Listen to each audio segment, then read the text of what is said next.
Hello, hello, friends. Oh boy, it's time. What up, L? Oh my god, I can't even speak. What up, Elf? Seeker? Ellie? Oh, hello, hello, friends. How are we all doing today? I'm seeing that we're having a few drops on Twitch's side, so hopefully that's not going to damper our experience that much, but hey, yo, we finished up Symphonia last time, actually last stream, actually, last stream. So now we get a brand new game. We are going up with some Zero Escape 999, 9 hours, 9 something else. What's the name of this game? What is it? How do we do it? Oh gosh, I don't remember the name, the full name. I am so intrigued. But to my understanding, it's a visual novel type thing, right? So, hell yeah, let's go. All right, I'll let you need to go to bed. Like I'm in 3 hours. Happy stream. Well, thank you for stopping by, Ellie. I appreciate you coming on in because I know it is late for you, but have a wonderful rest of your night, my guy. And I shall talk to you sometime tomorrow. All right, and thank you, Elle. Thank you for being around. I very much appreciate that. What up, Raven? Welcome on in. How are you doing today? I hope today is going well for you.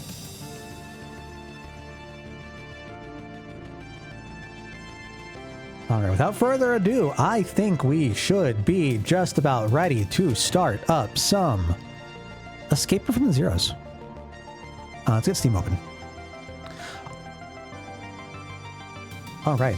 Oh, right. I guess to establish, hi. We finished Symphonia.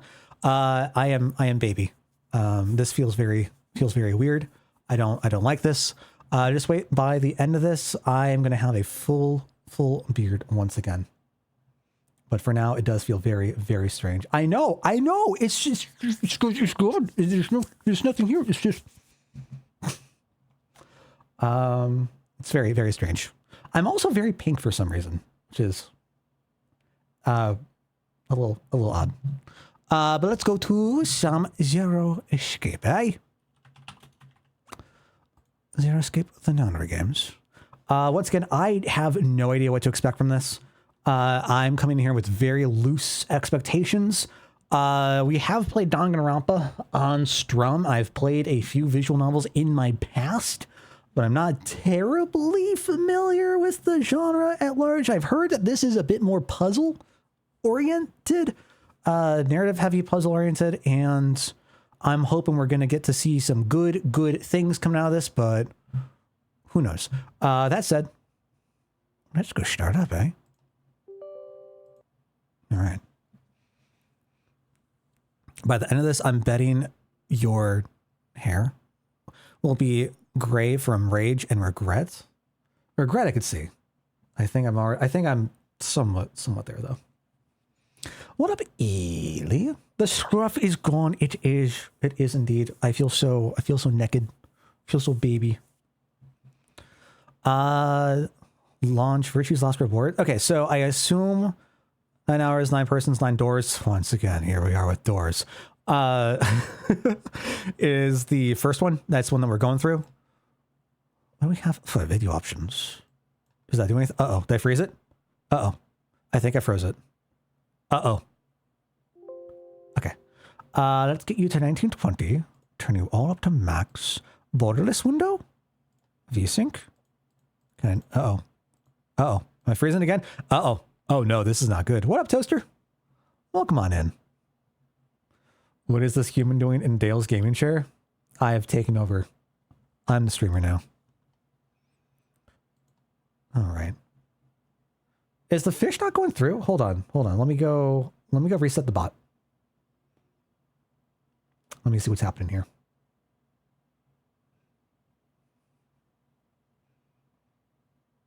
Come on. There we go. All right. It says Elar twin Elad. Oh no. Oh no. Well, it's not the first time I've heard that. I don't know what's better, direct 39 or OpenGL. I'm going to assume it's the director. I'm going to assume it's not. We'll stick on default for you. All right, let's go. Let's launch. Let's go see what happens. Enough of this preamble. Hello. Hello. Duh. Is it going to go boot? Game?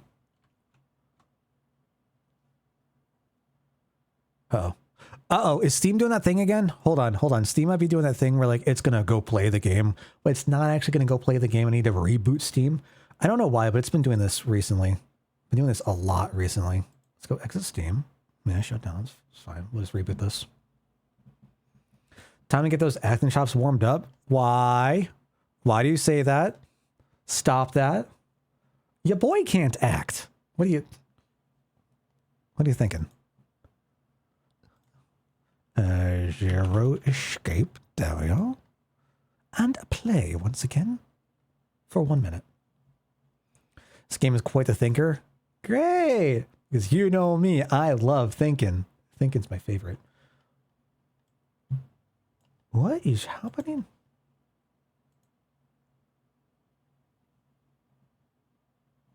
Hello? Actually? Hello? Can I get you to load, please? Maybe? Mayhaps? Perchance? That would be nice.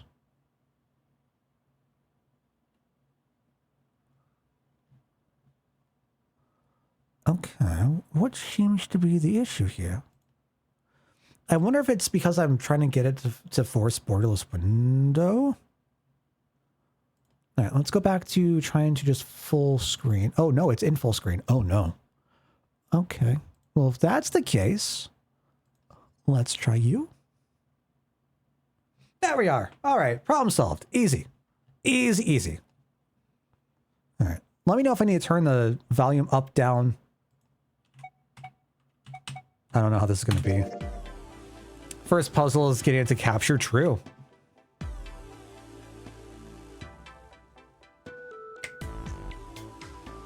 I'm digging the music already. Should I go up a little bit more? I kind of want to have the voice louder. Speak to me. The NONARY game. Yes? The NONARY game. The NONARY game. The NONARY game. The NONARY game. The NONARY game. NONARY game. NONARY game. The NONARY game. NONARY game. The NONARY game. The NONARY game. Oh my gosh, speak to me, please. More. Ooh. I think for Danganronpa, we swapped off between Japanese and English voices. Is there a preference? Should we stick to Japanese? Should we stick to English? Should we swap between English? Okay. I don't think I want to skip text off. Please, English? Okay. All right. All right. Back. Hate subtitles. I survive on subtitles. Oh my gosh. I need subtitles for everything. You need as much context as you can get. Imagine English for those that are just listening along to be vibing with the English. You know what? That's fair, Raven. That is absolutely fair. Let's create that save. 30 save slots? I'm not sure. Ooh, this game is fiction. All names, characters, and incidents portrayed in this are fictitious. 2 months to play, novel, and adventure. Switch between them interchangeably. Okay. I'm not sure where I should be, so I might be swapping around somewhere, but we'll get to it. We'll arrange. It'll be fine.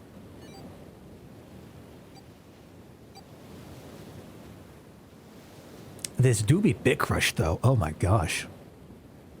What did this initially come out on? Was it the PSP? Or like some sort of handheld? DS? All right, that makes sense. And so this is a port? Or is it a full remake?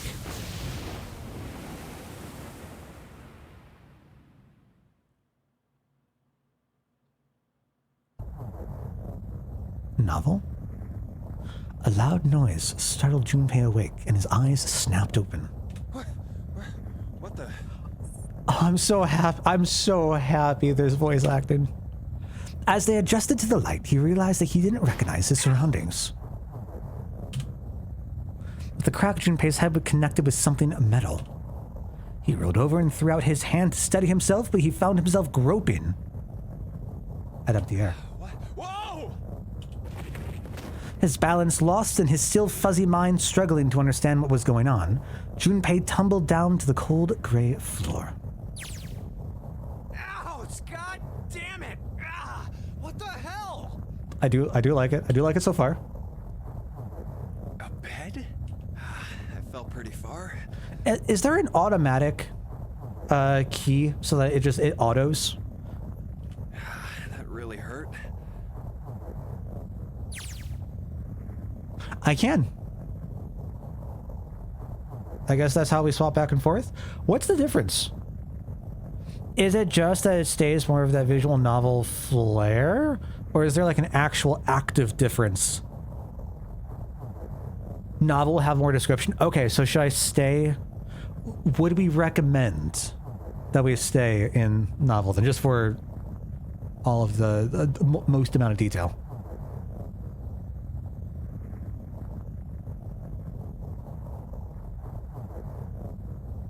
Recommend novel. Okay. Okay. Sounds good. Thank you. Thank you. I guess I'll have to keep that in mind. What's the point of adventure? Is that where we start to go into more of that exploratory phase, or? Shoulder hurt, his knee hurt, his hip hurt, his entire body hurt. He could feel a bump forming on his forehead where he'd slammed it against the low ceiling. Eyesight's kind of blurry. Must have hit my head. Adventure was a streamlined version created for the mobile game port. Gotcha. Okay. Okay. No, wait. That's not it. I wonder why it swapped between. What up, Tony? Welcome on in. At first, he thought the tremor that ran through his legs was just another effect of his rude awakening. But as he looked around, he realized it was real. The whole room was shaking. An earthquake? But it's shaking too fast for that. We can see the shaking. Then again, Junpei had no idea what it was, if not an earthquake. Anyway. Junpei rubbed the growing bump on his head and gingerly climbed to his feet. His balance regained, he finally took his first good look around the room. Tony coming with the 2 bits? Thank you for the 2 bits. I appreciate it. One of the few people who say the name right. What, Tony Tainment? What is there another way to say it?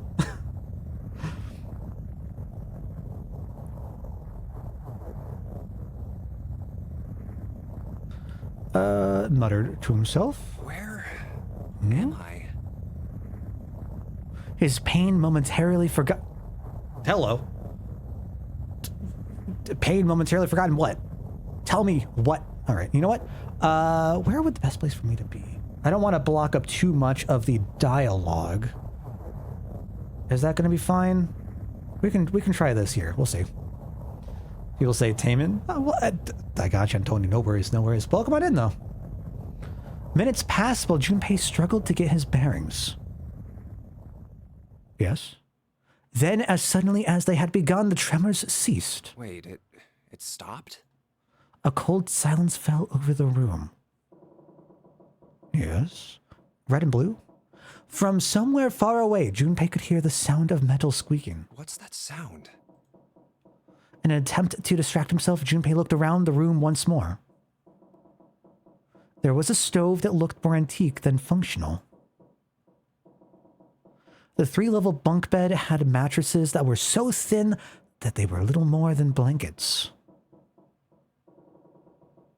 On the other side of the room was an identical bed, and set in the wall between the beds was a slightly dirty iron door.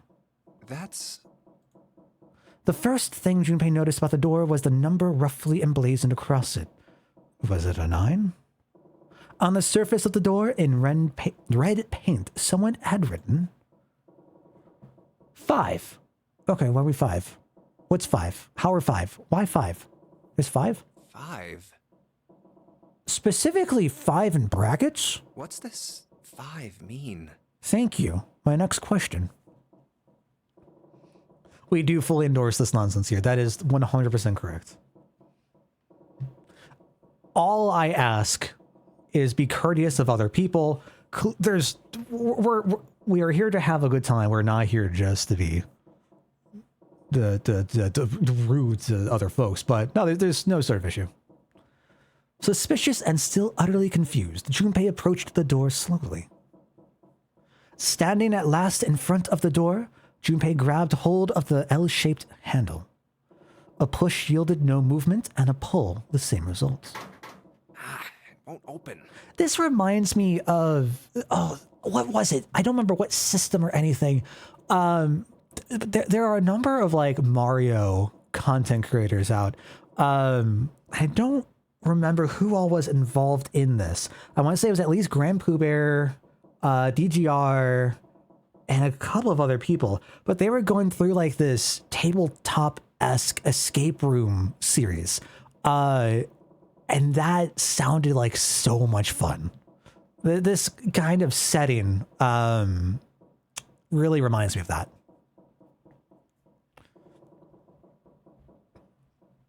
Thank you, Al. Thank you. Yeah, I'll try to find the video. I can post it over on Discord. If I find it again. I think I might have posted on Discord before, but yeah, I'll try to find it because I guess it's another in like a series. Really, really neat. Didn't matter how much he pushed and shoved, the handle wouldn't budge. Next to the door was an odd-looking device that reminded Junpei of a card reader. My first thought was it was like the Digivice. What was it from? Is it from Frontier? Is Frontier the one that had the card game that they would swipe, and Tamers is the DNA stuff? I always get those two series confused. What's this? Is this keeping the door shut? Junpei knocked hard on the door. Hey! Hello? Is anyone there? Open the door! No. Do not open the door. There was no response. Junpei threw his left fist into the door and stopped. Huh? What the hell is this? He wasn't really sure what else to say. Oh. On his left wrist, there was a bracelet of a sort he'd never seen before. Why does this remind me of Ben 10? It's the little doodad, the little transformation doodad thing they got. In the center was a large LCD display. A watch? It doesn't look like one. 5. That's the same as the door. That's the same as the door! True, the numbers were the same, but he had no idea what that might mean. Hold on, this 5 is in parentheses. What's the difference between the 5 in parentheses versus the 5 in brackets? How do they correlate? Versus just the open 5. Why are there so many 5s? What does this mean? All he knew was that it was strange and new and he wanted it off. Junpei flipped his hand over as if to remove a watch, but... What? How do I take this off? It's not a timer, is it? Yes, please, no spoilers. No, I think. But I do want to go into this with a brand new experience, not colored, not filtered. I want to interpret everything as it comes through. We are going to be very explicit about being on top of spoilers. Please do not offer. Unless for whatever reason I do get severely confused or stumped, whatever it might be, I will let you all know if we get to that point. What was I going to say? My immediate thought goes back to Dead Man Wonderland with the little collars and whatnot. We were just watching that recently, and God, what a fucking trash fire of a series, but I still kind of enjoy it as a guilty pleasure. There was a 5 on the door. Yes. An open 5. No bracket, no parenthesis, just an open 5. He sighed and flipped the thing back over. There were a number of rivets around the rim of the face. Perhaps. Maybe pushing something on this will work? Hell yeah, let's experiment. All right. He pushed them, but nothing happened. On a watch, they might be dials for adjusting date or time, but on this bracelet, they did nothing. Nothing. Damn. That's what I said. Guess I'll have to force it off. Growing more desperate, he began to tug at it. However, No good. This stupid thing won't come off. a steel ring ran from the face around Junpei's wrist and back into the face. He wouldn't be pulling the bracelet off any time in the near future. Steel ring? Is that what we're talking about? What? What the hell is the deal with this thing? Frustration and desperation were beginning to mix as the reality of the situation began to dawn fully on Junpei. I do like Dead Man Wonderland. I do. It's such a guilty pleasure, but I do like it. Even from the bits I've read, I did. So much was happening and none of it made sense. Junpei felt as though he were about to explode. Where am I? And why the hell am I here? Why? I am asking the same question, my guy. What the hell happened to me? We're on the same page. Hello? My head. New Vegas? Are we in New Vegas? Pain bloomed, but he did his best to shake it off. He raised his head. Huh. It was at that moment that he noticed the window. This is... The window was round, rimmed in riveted brass, like a window from an early 20th century ship. I'm here for this. Hold on. Am I on a ship? Junpei walked slowly toward the window. He could see nothing beyond it but thick, impenetrable darkness.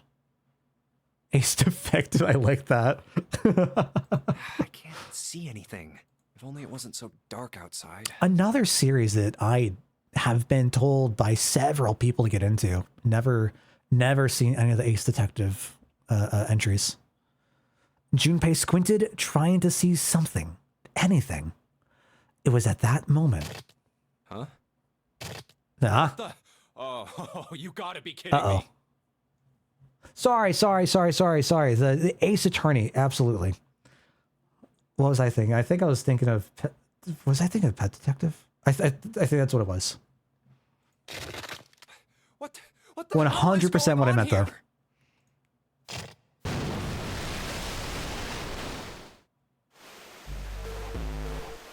A crack split the glass of the window, and for a moment, Junpei stared at it. Then the window burst, and water began to pour into the room. What the hell? God damn it! God damn it, indeed. Junpei yelled and spun around. His feet slipping on the water already coming through the window, he ran for the door. Yes, door? Give me? Uh-oh.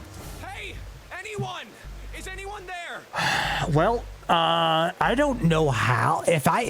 Well, bad ending already? Can we go for a bad ending percent? Come on! If you're there, say something! There was no reply. As Junpei screamed and pounded on the door, the water began to rise. It was now ankle-deep on the floor and rising quickly toward his knees. It's not stopping. Not good. Not good at all. Okay, I need to find a way out, and fast.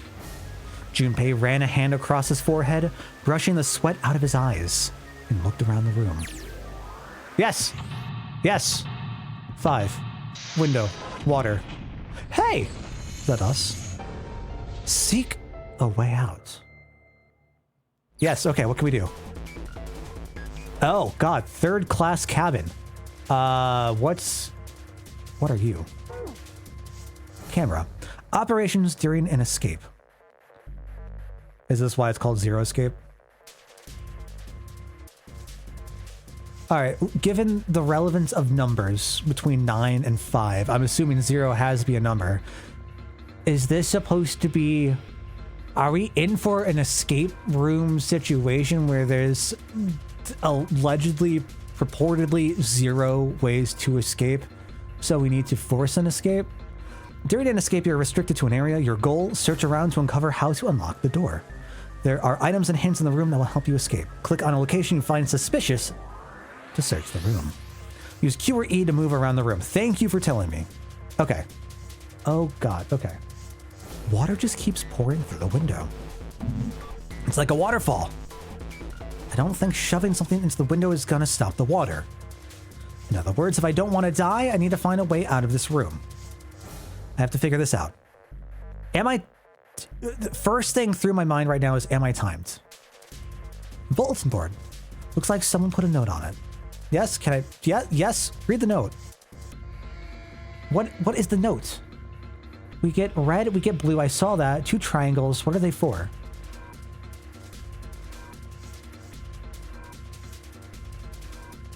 Why do we have a picture of a boat as well? Okay. We've already looked at you. Anything else? That's a table. Water's pouring onto it like a little waterfall. Don't see anything useful here. Can I see what is active to, like, interact with?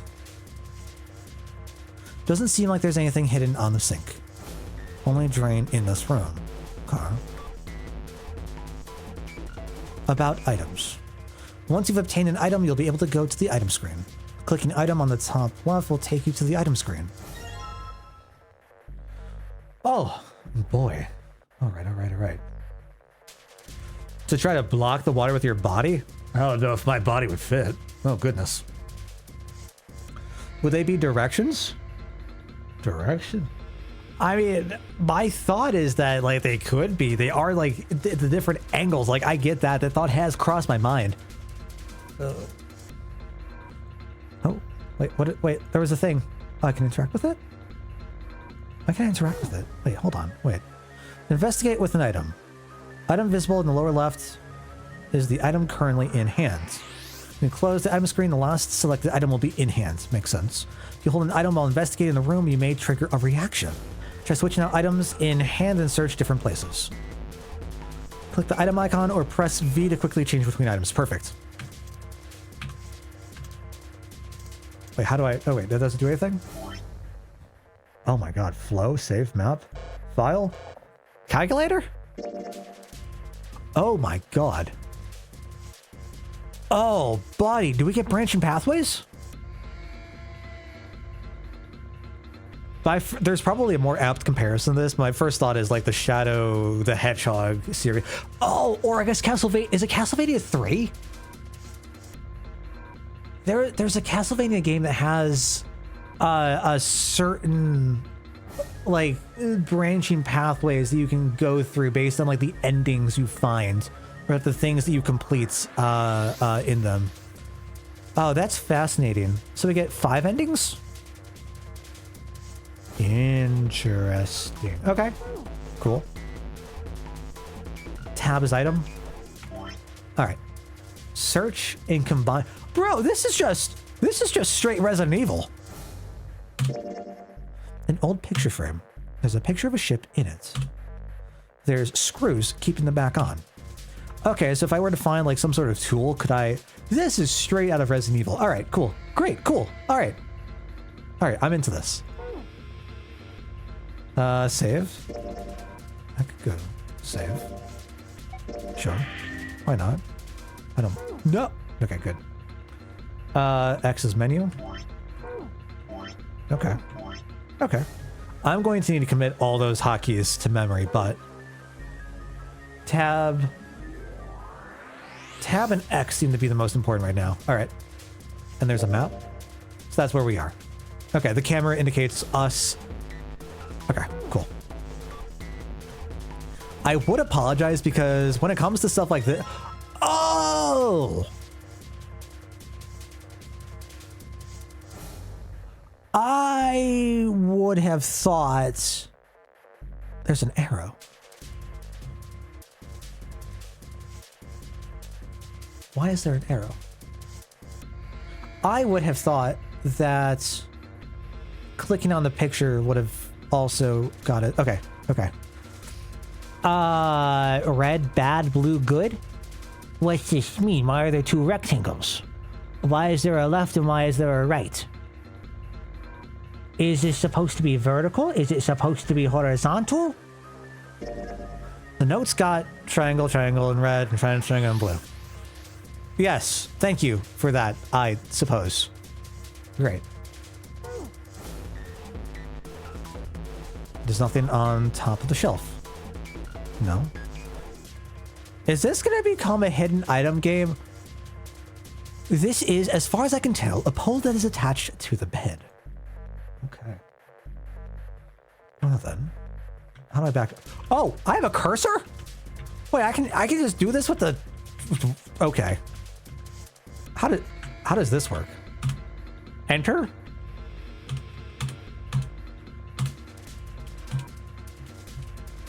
All right. Great. No, I get it. Pipes? Vent? No? It's a pipe. I know. I'll crawl into the pipe and find a way out. There's nobody here to make fun of my lame jokes. Man, this sucks. All right. I mean, it is very similar to the cursor, right? So a pair of simple chairs next to the table. The water's already up to the chair. All right, well, it doesn't seem like it's growing, so I don't think that we're in danger of a time limit, thankfully. Well, let's see if there's anything in here. Huh, looks like there is. Key? Yep, that's a key, all right. A little blue one. Okay, great. I love having keys. This key's pretty small. Definitely not for a door. What's it for then? This key's blue. Is it supposed to open something else blue? Okay. Nothing in here.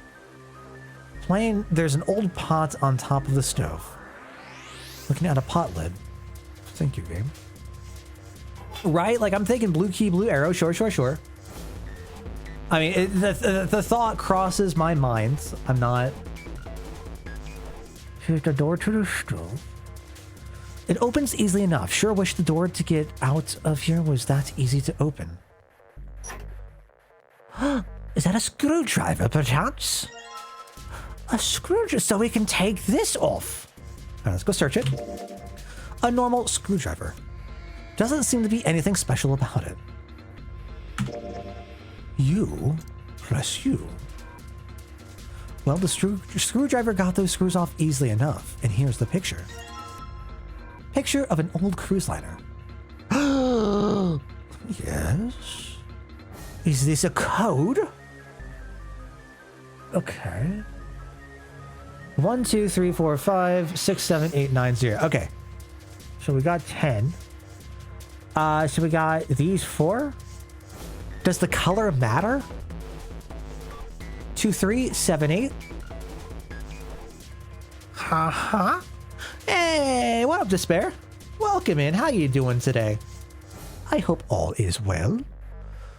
2, 3, 7, 9. What is the correct order? So it would be you.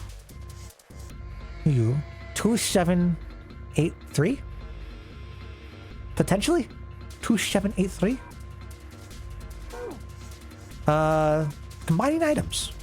Select combine on the item screen to combine 2 items. I might have jumped ahead. If the 2 items can be combined, you will receive a new item. If they cannot, then nothing will happen. Try out different combinations of items you find in your search. A screwdriver, huh? Wonder why that's here. So I've lost the screwdriver. Okay, so at least I know if I've successfully used items, like something will happen, but I've also, like, there will be things I won't need. An actual question. Actual question. Are items only one-time uses, or am I going to need to keep things in mind to use multiple, like, over the course of, like, multiple items? Like, should I just try to combine everything at all points, or will I know when it's been completely used?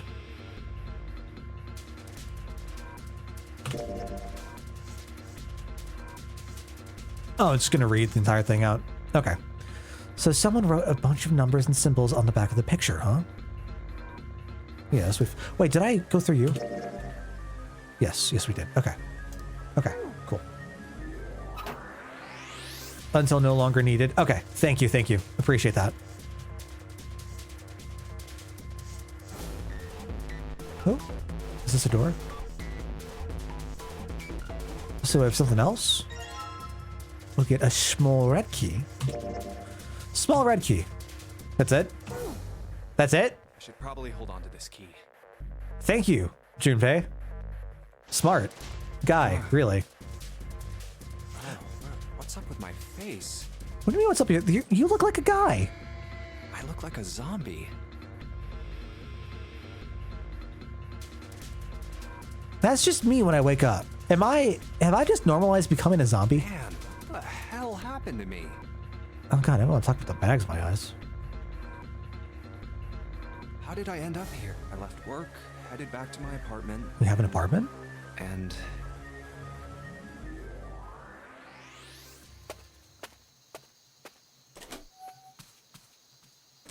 I'm back. Not like anyone will respond. Oh my god. Oh my gosh. Okay. We're gonna try to keep up here as we can. Even as he said it, something in his mind opened and a memory bobbed to the surface. It was the last thing Junpei remembered before waking up in the strange room. If I can, I might want to try to turn off the ability to swap back and forth, because I do want this context. I do want this context. It was past midnight when he came home. Junpei shuffled up the stairs, opened the door to apartment 201. Inside was his apartment, a small one-bedroom affair that ran him about $630 a month.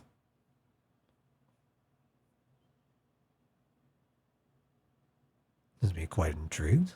He moved into it when he entered college, and so far he'd been there for 3 years and 7 months. I'm trying already. My brain is trying to associate that with numbers. The only thing I find funny is that $630 adding 6 plus 3 equals 9. I don't know what that means. 3, 7, 10. 3 minus 7. 7 minus. What is the correlation of numbers? Anyways, I'm back. Not like anyone will respond. All right. Okay. All right. He stepped inside and turned on the lights. Got the 9 paranoia. We've seen so many numbers already. I don't know. I don't know what the relevance of numbers are. I don't do math. I don't got a good brain. Ugh. I just finished the first chapter of my High Guardian World Ends With You story. Link is in the Discord. Hell yeah. Oh, I can't wait to check that out, Despair. Thank you. Thank you for sharing. That's what I'm saying. In this economy, that's unheard of. It's at least like triple that. The hit Tim Burton film. You know, I don't think I've ever seen it. The fluorescent lights on the ceiling blinked and flickered slowly to life as if waking from a deep slumber. Man, work was rough today. It's me. Their cold light illuminated the landscape he'd come home to so many times before. Everything was as he'd left it. The magazines piled up in the corner, the textbooks collecting dust, the CD cases covering the floor, the jeans and t-shirt he'd worn the day before, then tossed onto the floor. There was one thing that didn't belong, however. Huh? Yes? A breeze. A breeze? The white curtain framing his window swayed gently in the cold wind. Huh, that's weird. Did I leave that open? Junpei walked toward the window, trying to remember if he'd closed it or not before he left. One of the panes was hanging open. He stuck his head out and looked around. Everything looks okay. I must have forgotten to close it. Me behavior. He closed the window. Then it happened. Hello?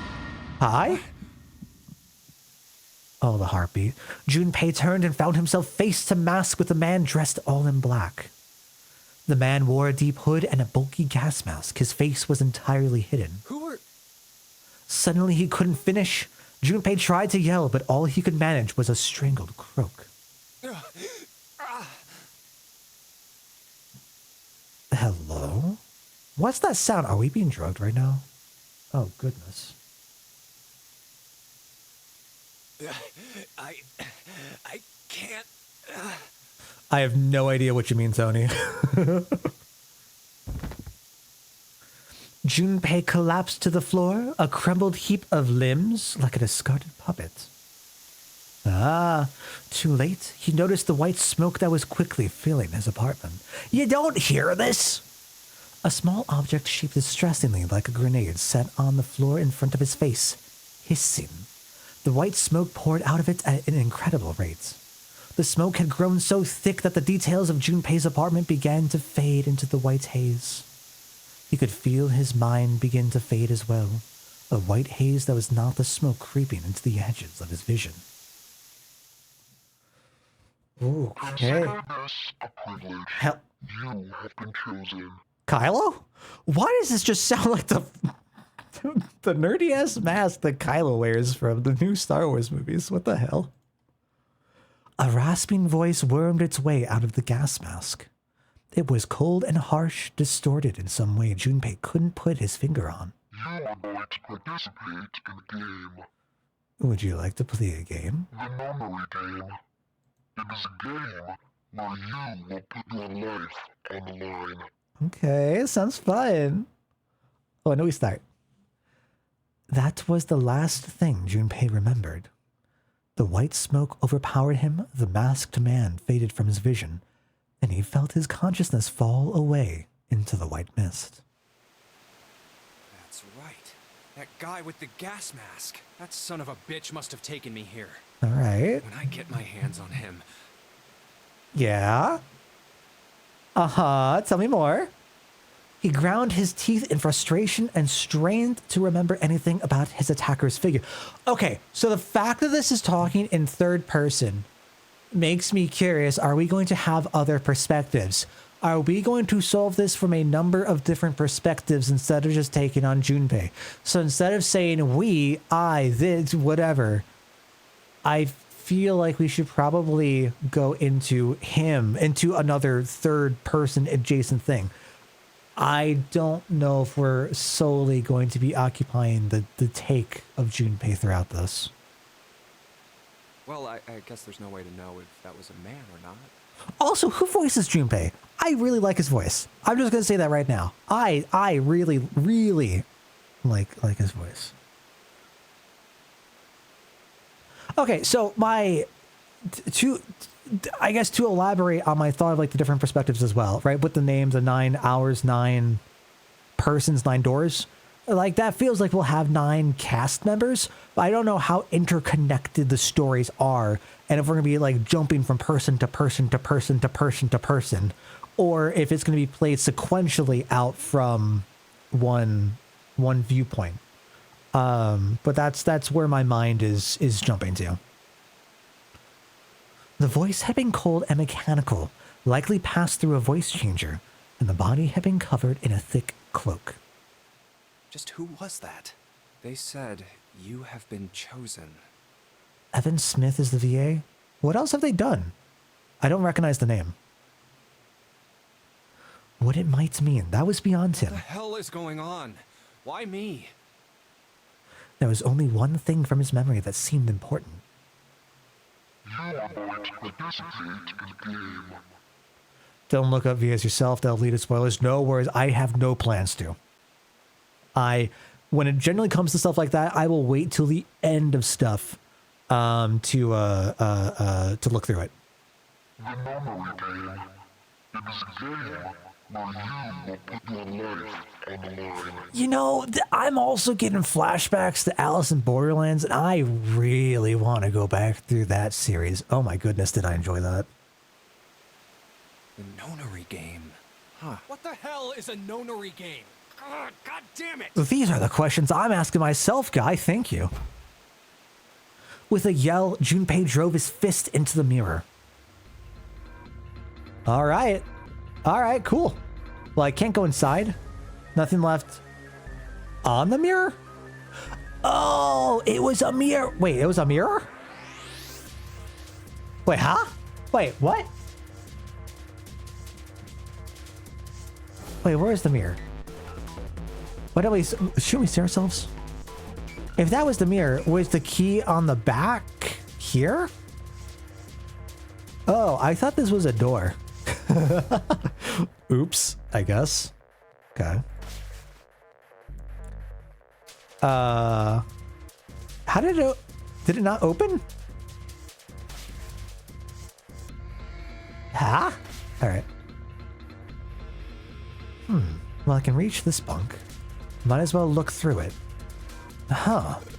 Damn. Nothing here. Lower one? I can't bring myself to call this a bed. It feels like a board with a sheet on it. It's pretty flat. Ah? Yes. Memo from bed. This is the same. Oh, this is different. Is it different? It is different. Okay. Okay. The notes got square, triangle in blue, and triangle, square in red. There's an arrow that goes all the way across the paper. It's red under the red symbols and blue under the blue ones. Okay, let's go back to our menu. But there's nothing on it, similar to you. Okay, cool. Doesn't look very comfortable. Great. No one said it would be. Anything up there? All I can see from down here is the underside of the top bunk. It's pretty high up there. Man, this is a pretty poor excuse for a bed. There's barely any space between the bed and the ceiling. I don't think I'd even have enough space to turn over. I'd bet money this was for poorer passengers or maybe the ship's crew. I've got to die someday, but I sure as hell don't want it to be here. I've got it! If I pull off these sheets and shove them into the window, maybe they'll stop the water. All right, window, let's see how you like this. Shoot, that's not gonna happen. There's no way. There's way too much water coming through there. No way these sheets are going to be enough to plug up that window. I guess there's only one way I'm going to live through this. And that's by getting the hell out of this room. After all, there's not really anything else I can do. Okay, well, I see a suitcase down here. There's a blue briefcase on top of the bed. Yeah? Yeah? No dice. It's locked tight. Let's see if there's anything in the keyhole. There's a key and okay. So there's a key and we got some numbers. Okay, so do I need to have a code? Do I need to have the blue code? Do I need the key?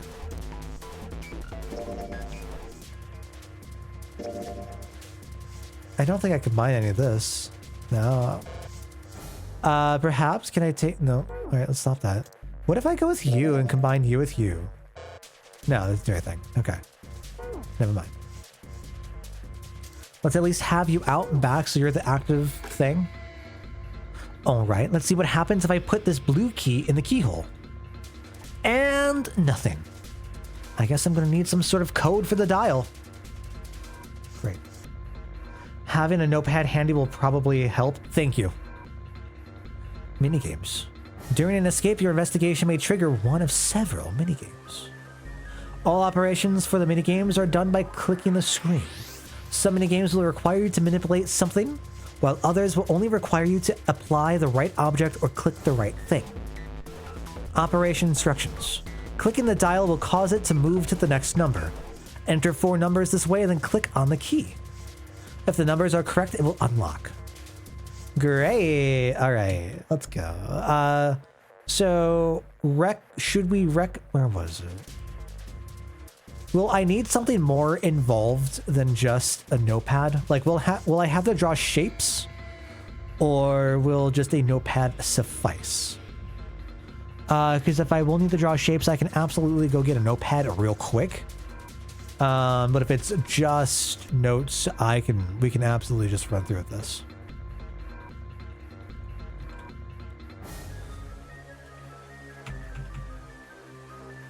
Drawing will probably help. All right, perfect. I know it's not opening. Do I have anything that might give you some kind of hint? Put in the right numbers and turn the key, then it should open. Yeah, we know this. We know this. All right, let's think. Do I have anything for a square? Actually, I do. Okay, so it's a 0. I guess that makes sense. What is this running? Counterclock? No, this is running clockwise from the bottom left. Just so I remember. Okay, so we have unfilled square, filled square. Okay. So what are we looking for? 0, 2, 6, 0, 2, 6, 3, 0, 2, 6, 3. We can try, see if that's going to work. Assuming it's entirely in blue. Uh-huh. Let's give this another try. Uh-huh. 0, 2, 6, 3. Ah? A turn of the key, and hey, looks like it's working. Yes. All right, let's open it up. What do we find? It opened. Looks like there's something in here. What is this? A file? File screen. If you find any documents or notes during an escape, the information contained in them will be available on the file screen. Press... What is that? Is that tab? Is that enter? Is that the right arrow key to open the file screen? All right, let's see what's in this file. Digital root. Let's see here. Compute a digital root with the following steps. First, add all the numbers in question to one another. If you end up with something greater than a single digit number, and then add the digits to one another. This is already going over my head. What is the same? For instance, if you have a double digit number, add the number in the tens place to the number in the ones place. So if we have a 10, we just go with the 1 to 1, or the 1 to the 0, so it's just going to be a 0, or oh my god, it's just going to be a 1. If we have an 11, then it's going to be a 2. If we have a 17, it's going to be an 8, just so I'm on board here. Keep adding digits in this manner until you have a single digit answer. So if we get a 19, we're going to get a 10, but then we do that again, so we get back to a 1 from the 10. That final single digit is your digital root. Example, the digital root of 678. Okay, so this is for multi-number. Okay. So this would be the tens place. Wait, how do I do this? Do I add it all to the... Wait, because we haven't gone over hundreds place, have we? Wait, huh? Okay, so do I start from the tens place and then move over? So... oh, just add up all the digits together? Okay. So that would be 6, 7, 13. 13? I can math. 13 plus 8 is 21. 2 plus 1 is 3. So are we going to have 3? I can math. All right, let's go. What up, Acid Sugar? Welcome in. I hope you're having a wonderful day so far. Oh, goodness. Digital roots are constantly used in this game and have the concept down. Okay, cool. There's a calculator for a reason. Great. Oh, I can't wait for numbers. Wonderful. Therefore, the digital root of 678 is 3. The digital root of 1, 2, 3, 4 would be 3, 6, 10, 1? All right. Therefore, the digital root of this is 1. Okay. I see. So I just keep adding numbers until I get a single digit number. Oh, looks like there's something on the back of this thing. A notebook, a pen, and a calculator. And a stack of key cards. Aha! 6. All right, how many? What numbers do we have? Looks like some key cards. There's a number written on each card. 6, 7, 8.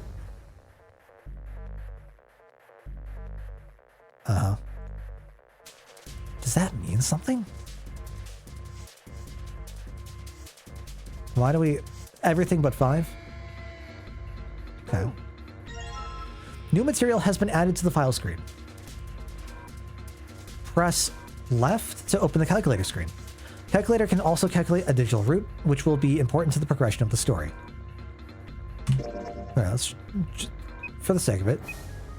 Why do I have... Minus... Multiply... Huh? 21. Right, so now we got 3. Woohoo. Or, wait, can I just... Do I not need to worry about that? 6 plus 7 plus 8. Okay, okay. So I don't need to manually go through everything. Got it. Got it.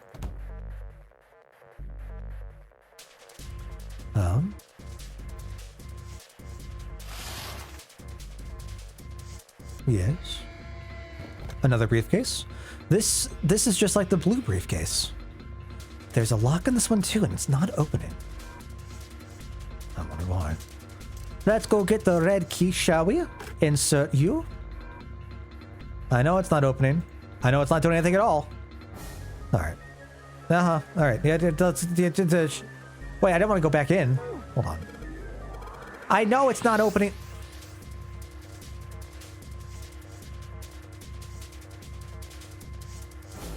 I know, game.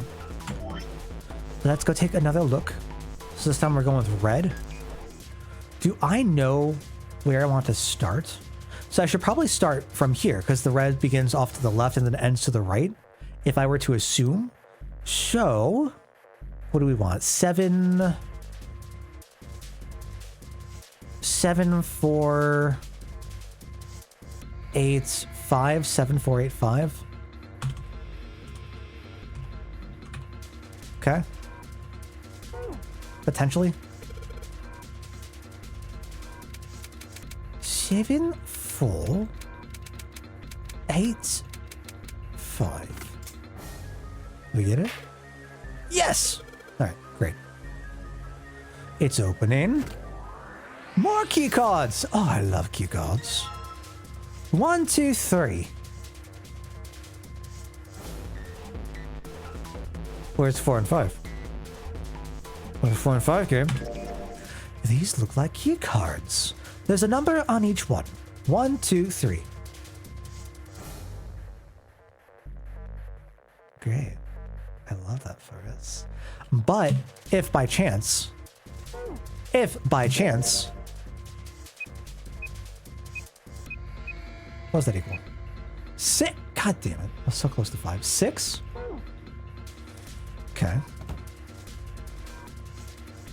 It's a closet. Yes. Hangers. There's some hangers on the pole. I didn't think it actually let us... There's a red briefcase on top of the shelf. There's so much text for everything. I love it. It reminds me of like older adventure games. Oh my goodness.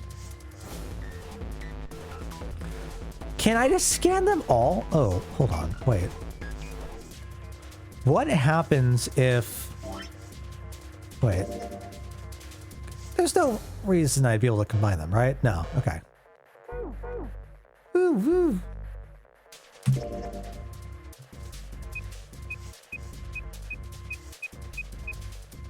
Wait, no. Hold on. What is it? 1 plus 2 plus 3 plus 6. Is that all of them?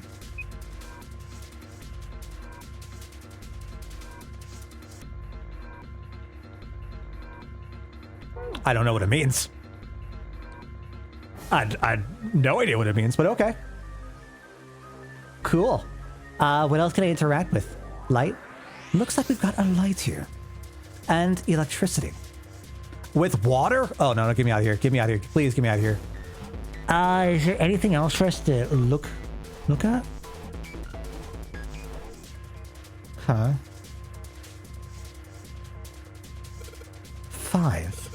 5, huh? What does that mean? Do I want to use the key cards? These cards with numbers on them. Do I want to add up to 5? pretty sure this is where I'm supposed to use them. Let's slide these cards and see if they work. And...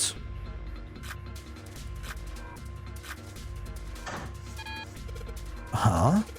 It's not working? Why? Damn it. No, no, that's right. I still have cards I haven't used. No, that's wrong. Shoot, I can't get it to do anything with just these red cards. I think I'm gonna need some other colors if I'm gonna get anything out of this thing. Okay, let's go to the other colors. I don't know if we need to combine them, but... Damn it. Not again. There aren't any more cards in here. I've only got one other hint. Of course. The files. That file said something about a digital root. A digital root. The digital root, huh? What am I supposed to do with? There's a 5 on that door. Do I have to get a digital root of 5? I'm not really sure about this. Whatever, it's worth a shot. Let's see if this works. I'll just slide the cards that give me the digital root of 5 through the reader. 2 and 3. 2 plus 3, 5. 1 plus 4, 5? We don't have a 4 though. We have a 2 and 3. Click 3 cards to select them. The digital root of the selected cards will be displayed. Clicking reset will deselect all currently selected cards. After you've selected 3 cards, click on the device. Do I need 3?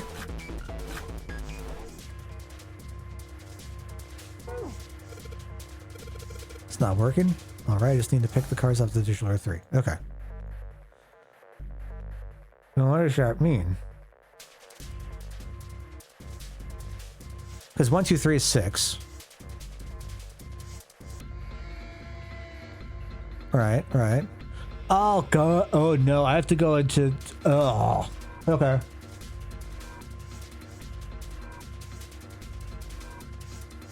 Oh no! Am I gonna want to look for 14 then? 1 plus 6 plus 7.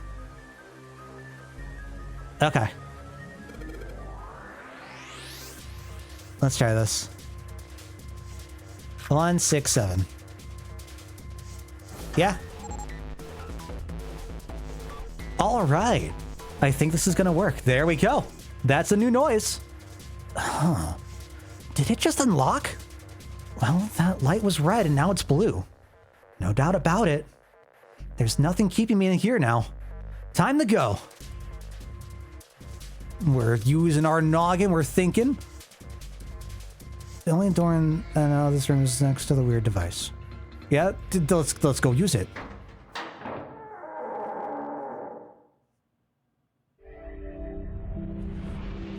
You found it. I found. Hello.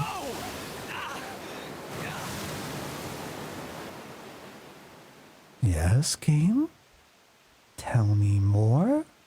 Accompanied by a wall of angry water, Junpei shot out of the room and into the opposing wall. Ow!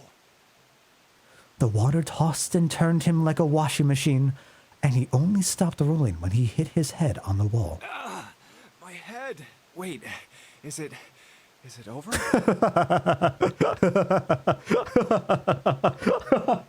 Is it over? Oh, that's funny. Oh, that's funny. Ooh, that felt too much like being flushed down a toilet. Damn. Junpei struggled to his feet in the still rushing water. Hello. Well, better than drowning, I guess. It's just a drop in the bucket, my guy. Am I in a hallway? Where did you think you were gonna... If these were cabins, where the fuck did you think you were going to go, my guy? Hello? The bathroom? Where else would the door... All right, you know what? The water that had followed him out of the room was rapidly pouring out of the door. It flowed quickly down the hallway and slammed into the foot of the short flight of stairs. Oh. Just 5.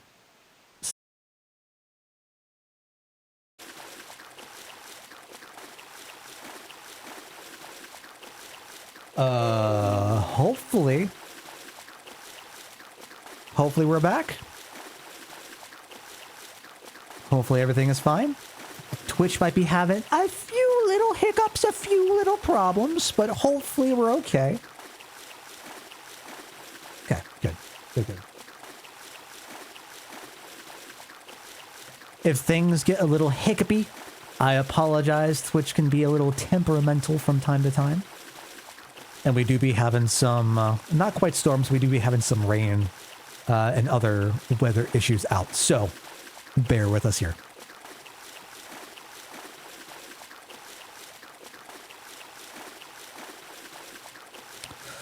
Junpei leapt up the stairs straight for the door. I'm having flashbacks to Soma real quick. Oh, yes, it opened. The door burst open and Junpei exploded out of it, only to freeze in his tracks. What other possible response could there have been to what he saw? What? What the hell? Oh, this looks fancy! His voice trailed off, and all he could do was stare. A polished floor stretched out before him, ornate staircases rising up from the edges, each one of them equidistant from the other. The stairs, oh, this music is phenomenal.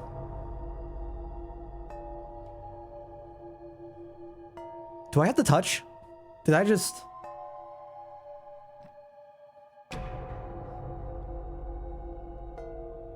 Hello? Alright, you know what? I relinquish this power. I don't want it anymore. Not at all. The stairs and pillars were solid wood and Art Nouveau. Embellishments and decorations covered the walls and pillars. Okay, so it's the same what this type of style is. Is that what it is? Like all the fancy ornate, I don't want to say leafing. I thought it was more... I guess when I think that, I think like back to the 20s. Like my mind goes to like the visual, like the imagery of the Great Gatsby and whatnot. And that's not what this invokes directly for me, but I would actually know what time period this takes place in. Specifically, the movement. It looked like nothing so much as the entrance to a luxurious mansion from the early 1900s. Okay. This is the inside of a ship? Junpei couldn't help but wonder. Well... The water quickly filling the hallway behind him suggested that, yes, he was. As he looked, a fresh wave rolled out of the room he'd been in, gathering speed as it moved towards the stairs. Yeah, that's what I thought. This is totally, Wait, what the hell? A wave? Oh, shit! Shit! Okay, I gotta get out of here. Junpei spun around, his wet shoes squeaking in protest on the polished floor, and ran toward the tremendous staircase in front of him. I'll be running. C deck. Yes, I see the deck.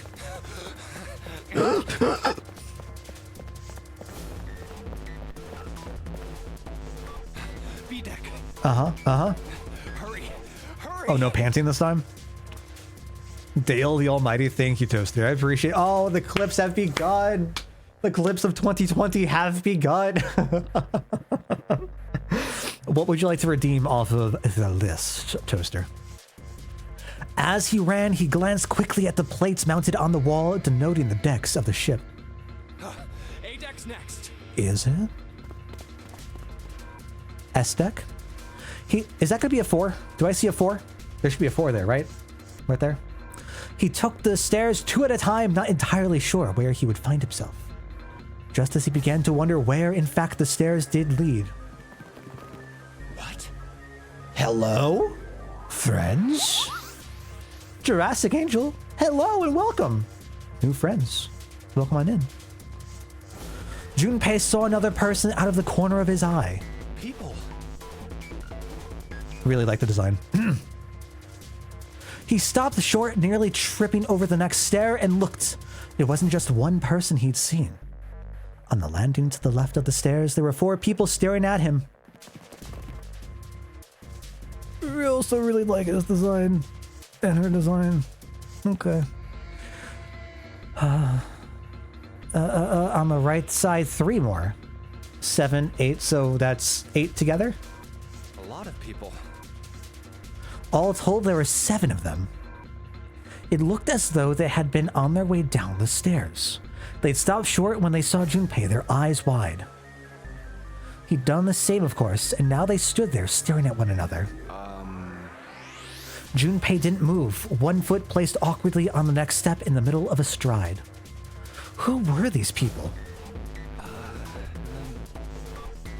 This entire interaction lasted only a matter of seconds. The woman spoke to Junpei and time began to move again. I guess it's another one of us now. Dancer? Hi, Dancer. A dancer? The woman was dressed, Junpei thought, rather like a dancer.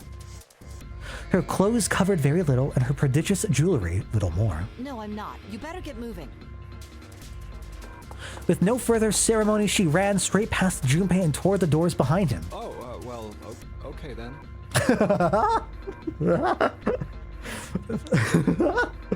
Feels like a very me answer. The sudden proximity of a woman with such striking assets left Junpei momentarily stunned. But the others wasted no time and quickly followed the strange woman.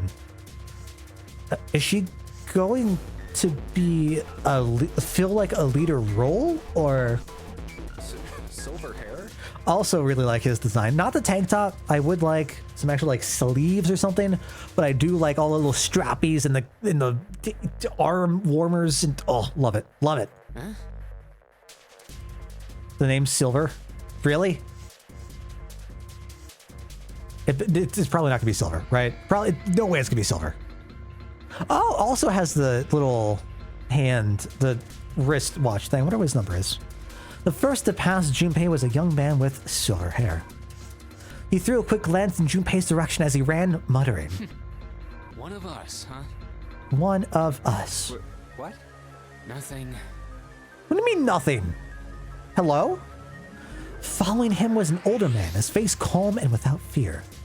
Soft wrinkles sprouted from his eyes, and he came close enough as he passed for Junpei to see wisps of gray in his hair.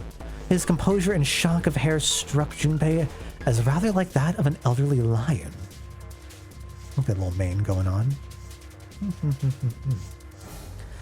In the name of Persona 4. Oh, let's get Persona 4 added to the list. Hell yeah. Nice, nice. What up, Aki? Welcome on in. How you doing today, man? Who are you? The beard is gone. We finished a game! Not the Nonary games, but we finished a game. We finished Symphonia, so, you know, I had to... It had to leave. It's no longer here. Oh god, I might cry. I think I would actually cry if that was the case.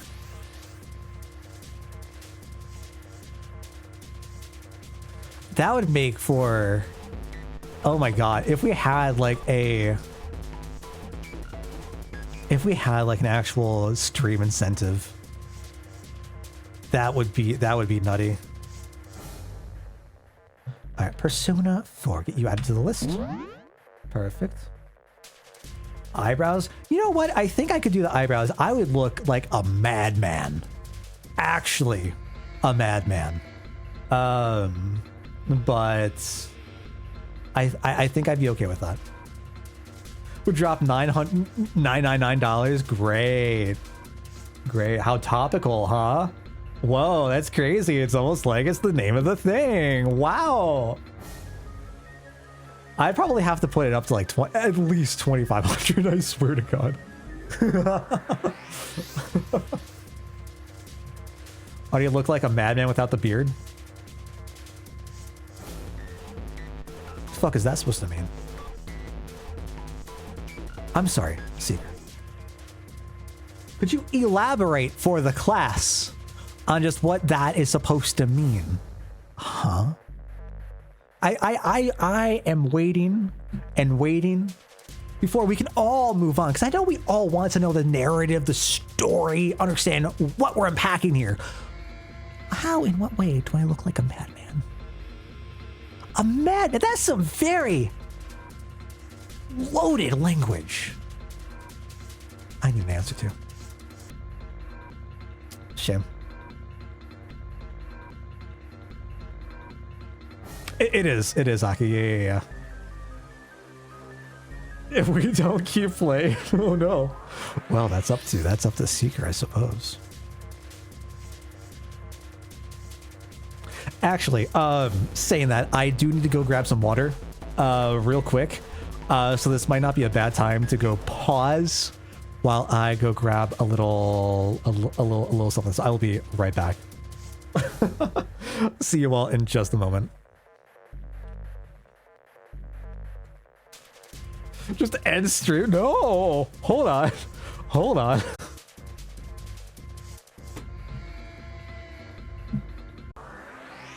Oh my goodness. Oh. Oh, right. Oh. My God. Sorry for taking so long, y'all. I was a little, I got a little caught up. Oh. Hi, what are we all talking about? Hope we're having a good time. Oh my goodness. All right, let me catch back up here. What do we got going on?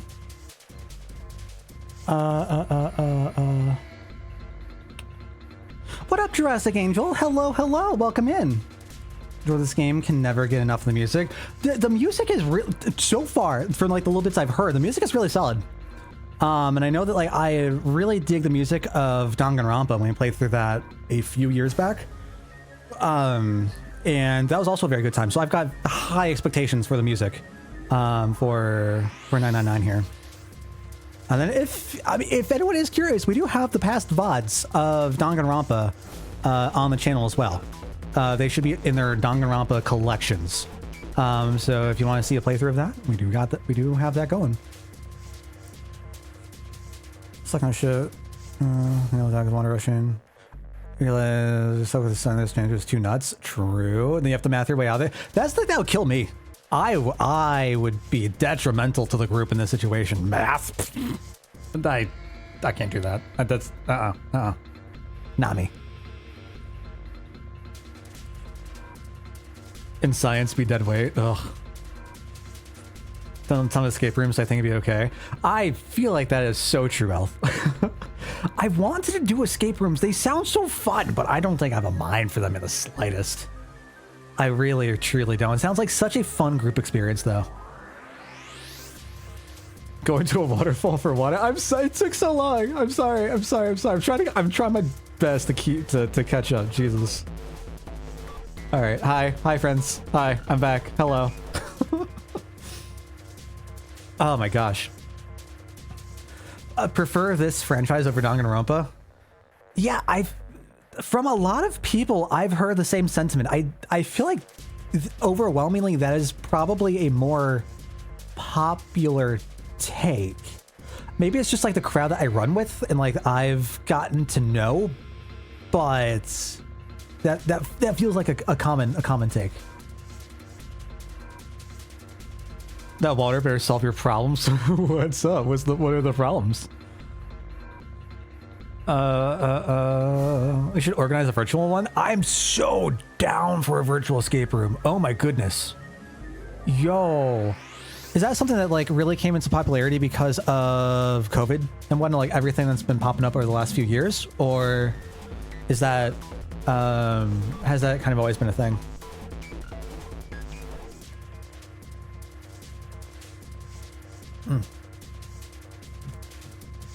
Yeah, the pandemic. That's so cool.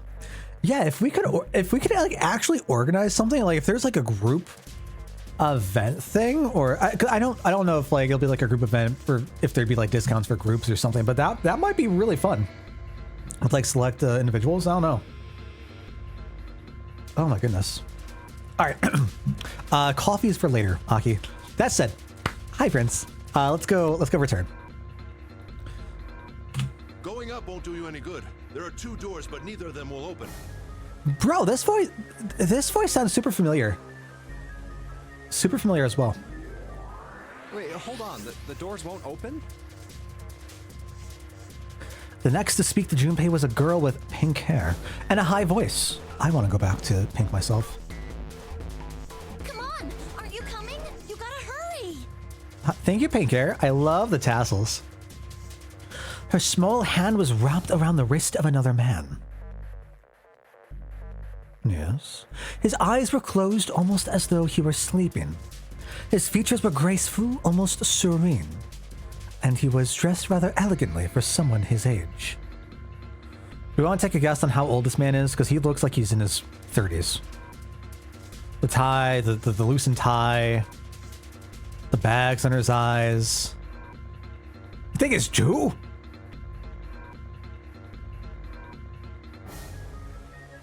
$1,000. Okay. All right. Okay. You had me in the first half there. Not gonna lie.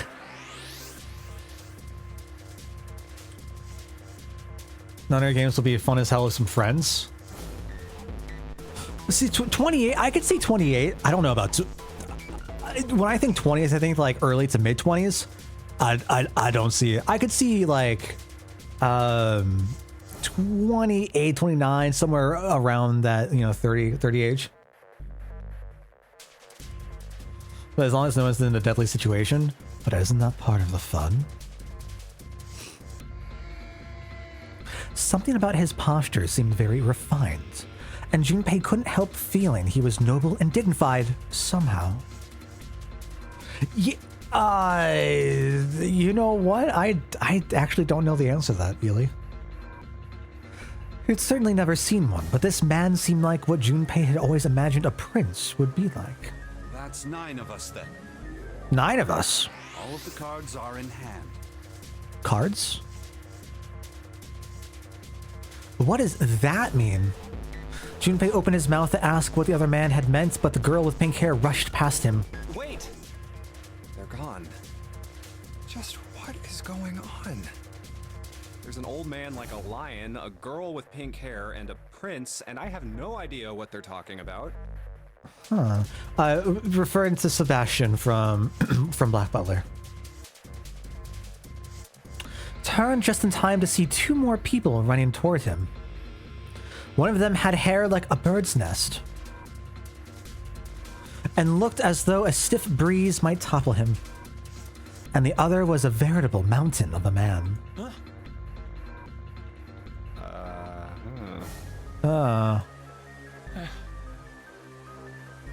Me behavior. 100%. Me behavior. The scrawny one scuttled past Junpei as though he were running from something. What was that all about? Hey!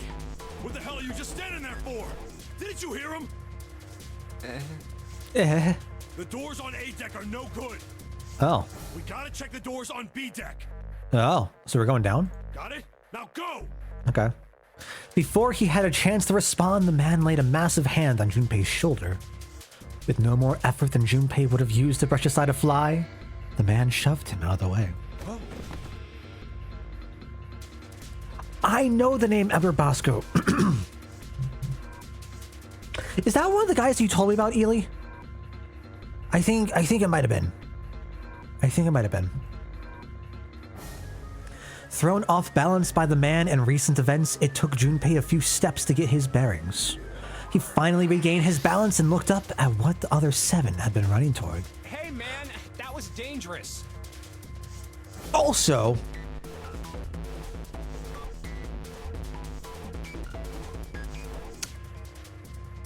there's only 8 of us. What 9 are we talking about? Why are there 9? How are there 9? Is this the fellowship? Are we a fellowship? Are we going to actively be a fellowship? Is Junpei going to be Frodo? Who's going to be our Sam? I guess the bigger question of who's going to be the twins, the Meriadoc and what, Pippin? Huh? 5? Wait, why is this also labeled 5? 4? Are we choosing our doors and that splits off our paths? Wait a second. Wait a second. Hold on here. Do I see some twisting timelines?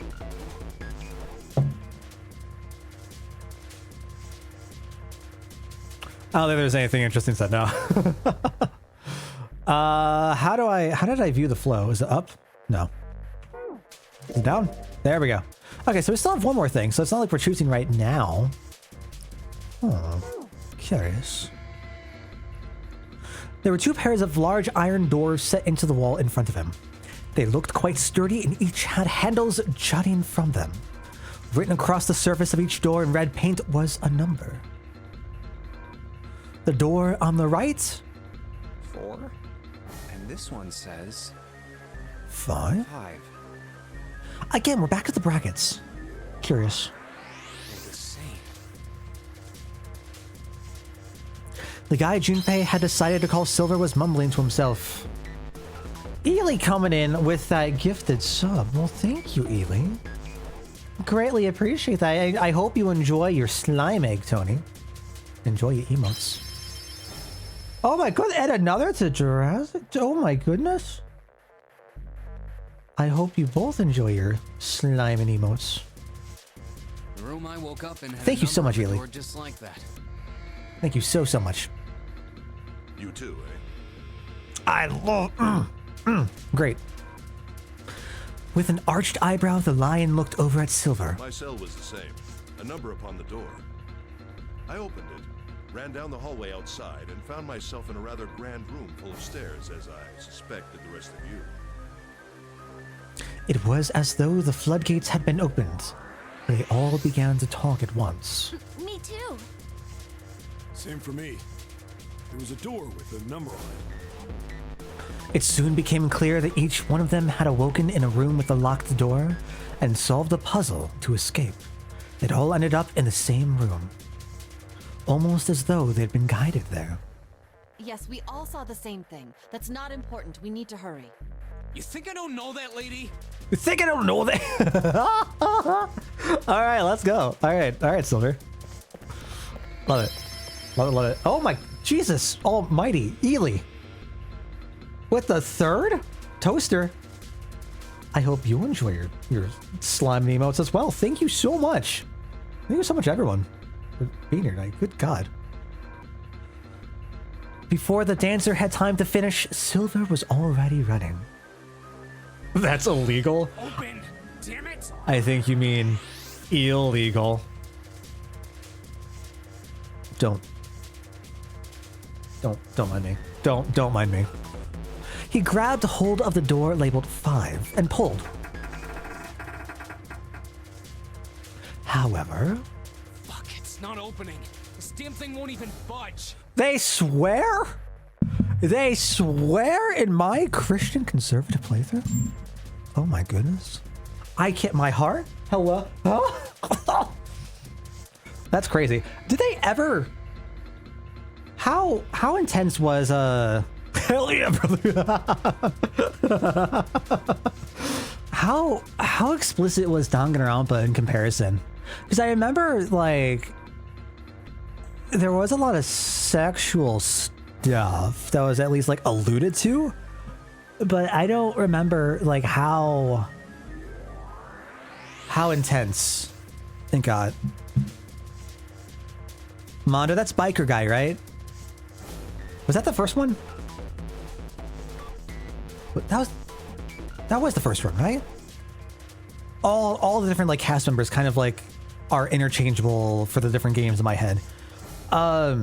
Okay, so that definitely makes sense for sure. I also wouldn't put it past the mob kid, but I don't really remember other characters being very explicit. Interesting difference. Interesting difference. Leon swore every now and again. That was very short-lived. Fuyuhiko? Who's Fuyuhiko? call 999 more mature in terms of content, I'm here for it. I'm absolutely here for it. As long as like it keeps that like that same tone, if it keeps that same consistency and doesn't shift as much, I'm very excited to see where that's going to go to. I feel you, Tony. God, do I feel you. Like, mobile Twitch is not particularly great either, to be honest. Is that Mew, the inventor from V3? I think she was an inventor. In terms of graphic nature, relatively PG-13. Okay, all right. It's been a while, so like I don't. My memory specifically of Danganronpa is a little deteriorated. So I kind of just remember like the large brushstrokes. So forgive me here. Out of my way. The mountain grabbed Silver's shoulder and tossed him aside. I like how the mountain isn't capitalized. The Silver is, because we're referring to him as mountain, but the mountain of a man. Interesting. His path cleared, he took a few steps back, then threw himself at the door. Once, twice, 3 times, 4 times. Give me that 5! Give me that 5! I want the 5! 5! 5! Okay. Ah! Well, now we just went right past 5. Alright. Alright. Yes, they did call one of the characters that. Indeed. Indeed. The door shook as his body slammed into it, but showed no signs of breaking or opening. The mountain threw himself at the door again. Body slam from a guy that big didn't even budge it. There must be some other way. Junpei turned toward door 4. Next to the door on the wall was a small box. Vacant. This looks just like the device next to the door in that room earlier. Okay. The hell is that audio quality? Is that supposed to infer that we're thinking something and not just speaking it? That's what I'm assuming. So that means this door is probably locked too. But still... Right, Junpei's a robot, yeah. He had to check. Junpei grabbed a handle and threw all of his weight into it. Nice. It was locked as tight as the door next to it, as he'd suspected. Damn it! Junpei punched the door. He did not respond. Are there any other doors? I mean, they skipped 5. He'd barely finished the thought when the C-deck plate he'd passed on his way up sprang unbidden to his mind. His body moved before he had time to think. Junpei turned and ran back towards the stairs. He had scarcely taken a step when, at the top of the stairs next to an ornate clock embedded in the wall, he saw a person. Hello! I like their design as well. Hello. Especially the hair. It was a girl. She looked to be the same age as Junpei. He froze, unable to look away from her face.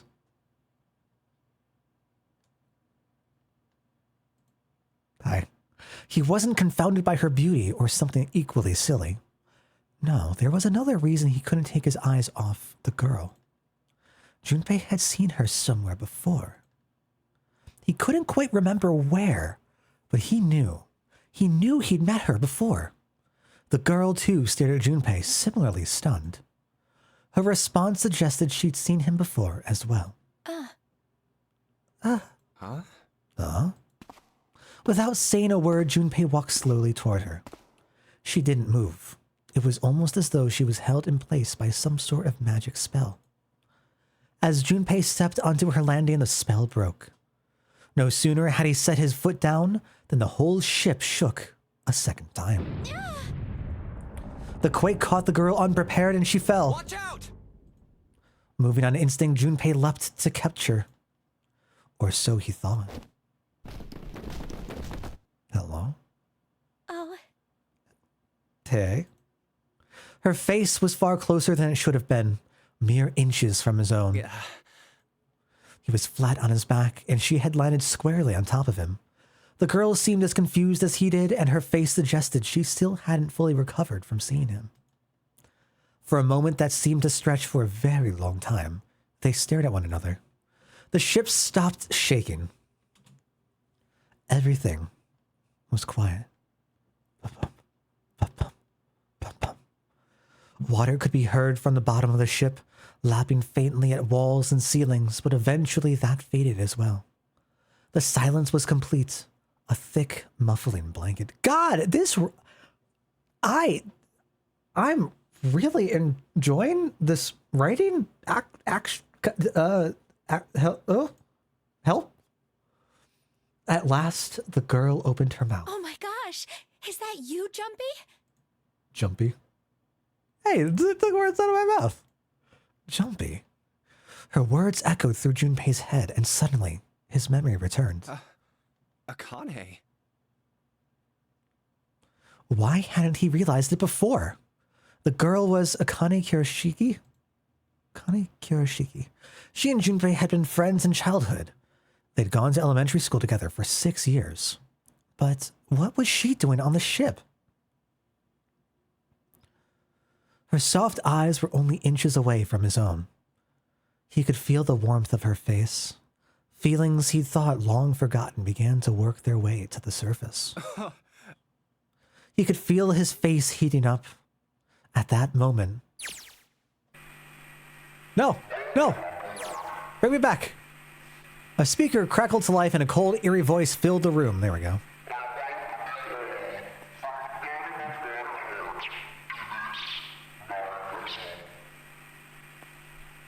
Okay, so it's owned, then. What? What's that voice? They hurriedly untangled themselves from one another and struggled to their feet. Their 7 companions had heard the voice as well, and many of their faces had gone pale. They looked around frantically, desperate to locate the source of the voice. At last, they found it. A speaker set in the ceiling.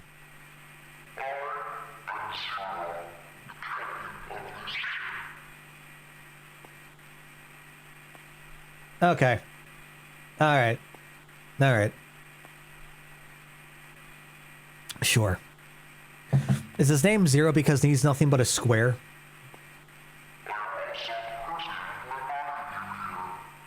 Invited. The voice was harsh, obscured occasionally by the crackle of static. Junpei recognized it. How could he have forgotten it? That guy in the gas mask! Hey, asshole! What the hell is this? Come on out here. I want to get a look at you. What do you mean to do to us?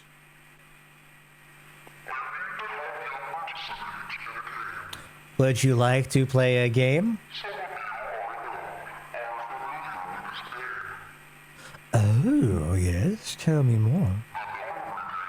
Uh-huh.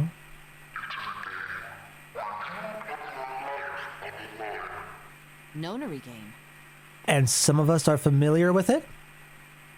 Are we going to be familiar with it? Sorry, is Junpei going to be familiar with it?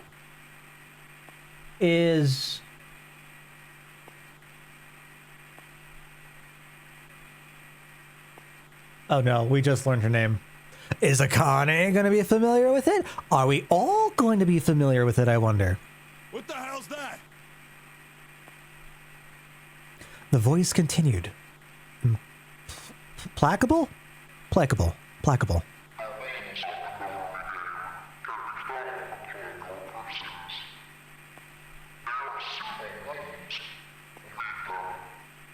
What is he talking about?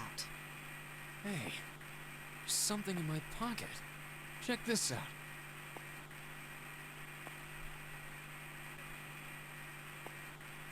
Really? Really?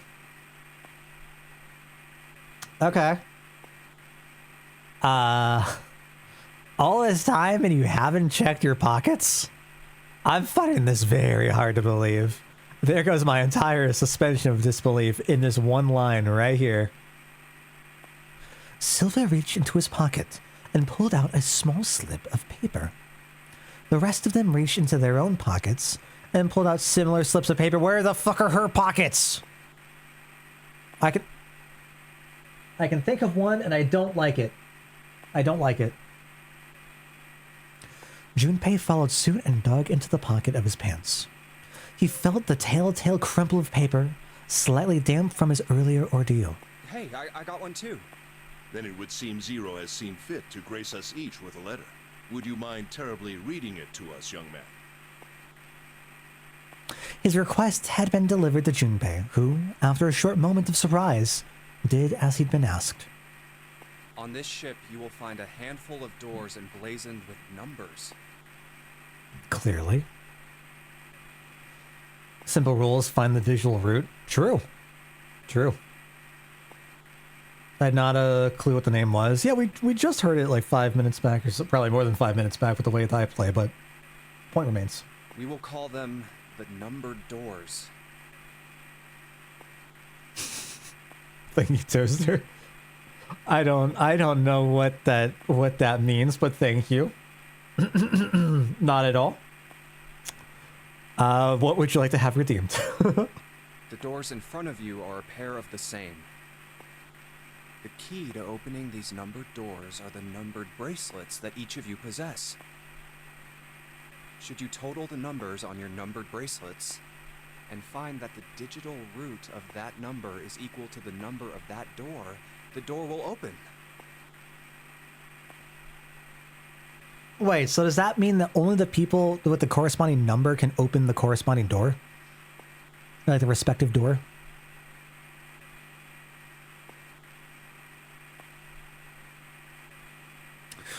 Or does this mean that they need to specifically remove someone to go find the digital number, digital root of a door for them all to apply it, so that we're going to just be dwindling our cast down and down and down and down and down? Or only those who have opened the door may pass through. Or is this personal? There are, however, limits. Oh, great. Yes, tell me more. Only 3 to 5 people can pass through one numbered door. Okay, so that's going to force 2 groups no matter what. But we could have 3? Okay. All those who enter must leave, and all who enter must contribute. Okay. That makes sense, I suppose. So there's a way to divide up. So we're going to have other doors, presumably. Is this going to turn into like a competitive thing, I wonder? With a floating free player?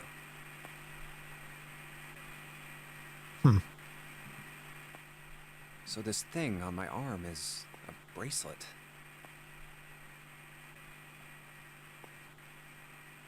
Isn't that generally how that works?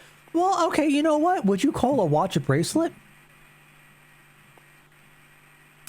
It's a piece of wristwear, right?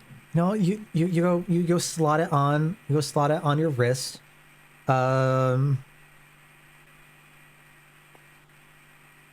I guess you could consider.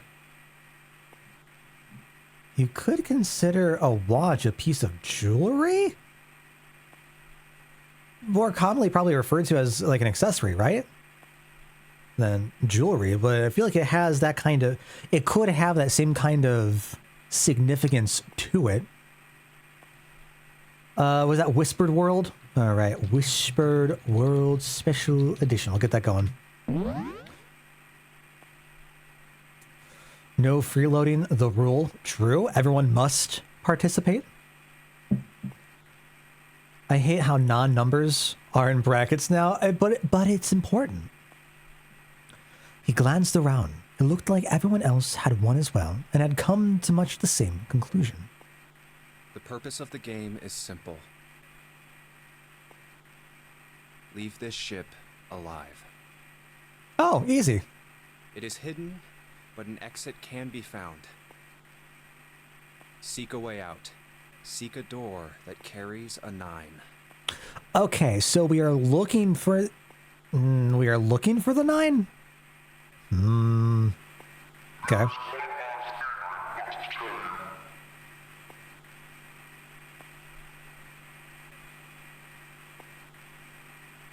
Who's 4? No, wait, who's... what am I looking for? What would get us to 9?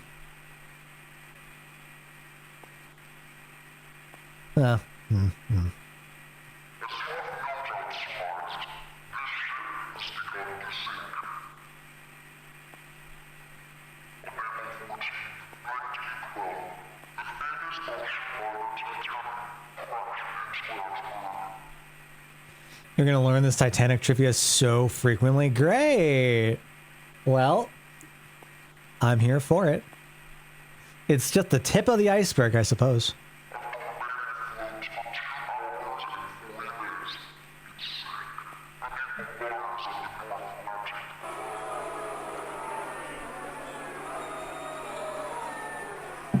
Why are you booing me? I'm correct.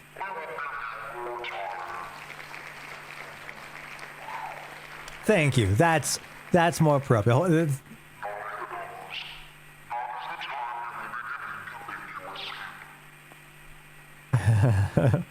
With the way that we're playing, it's going to be a lot more than 9 hours, I can tell you that.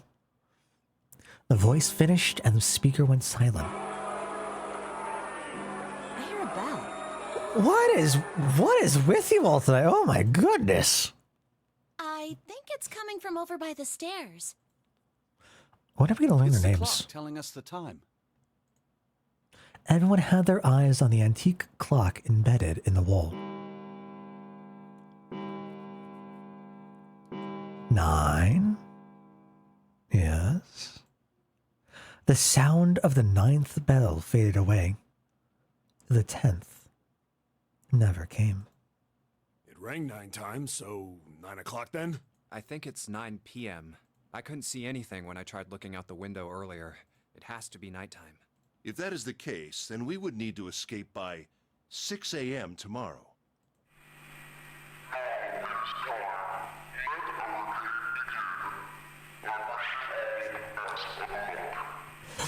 If you go over 9 hours, you must delete your save and start all over again. All right, I'll see y'all next time.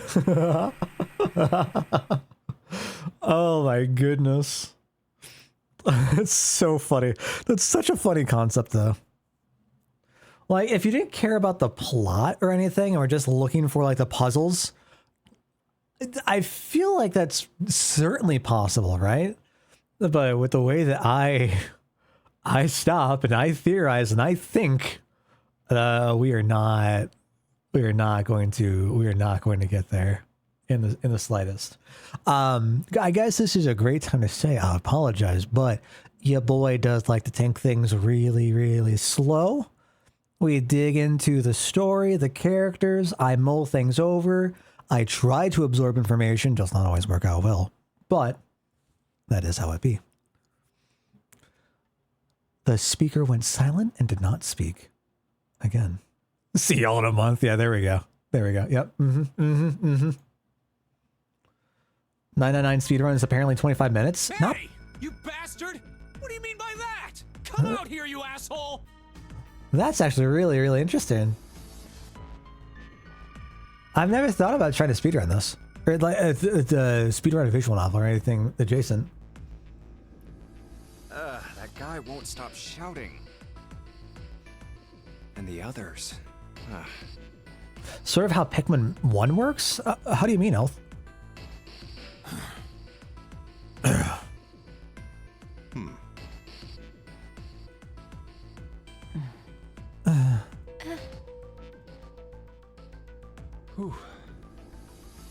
Junpei too was consumed by his thoughts.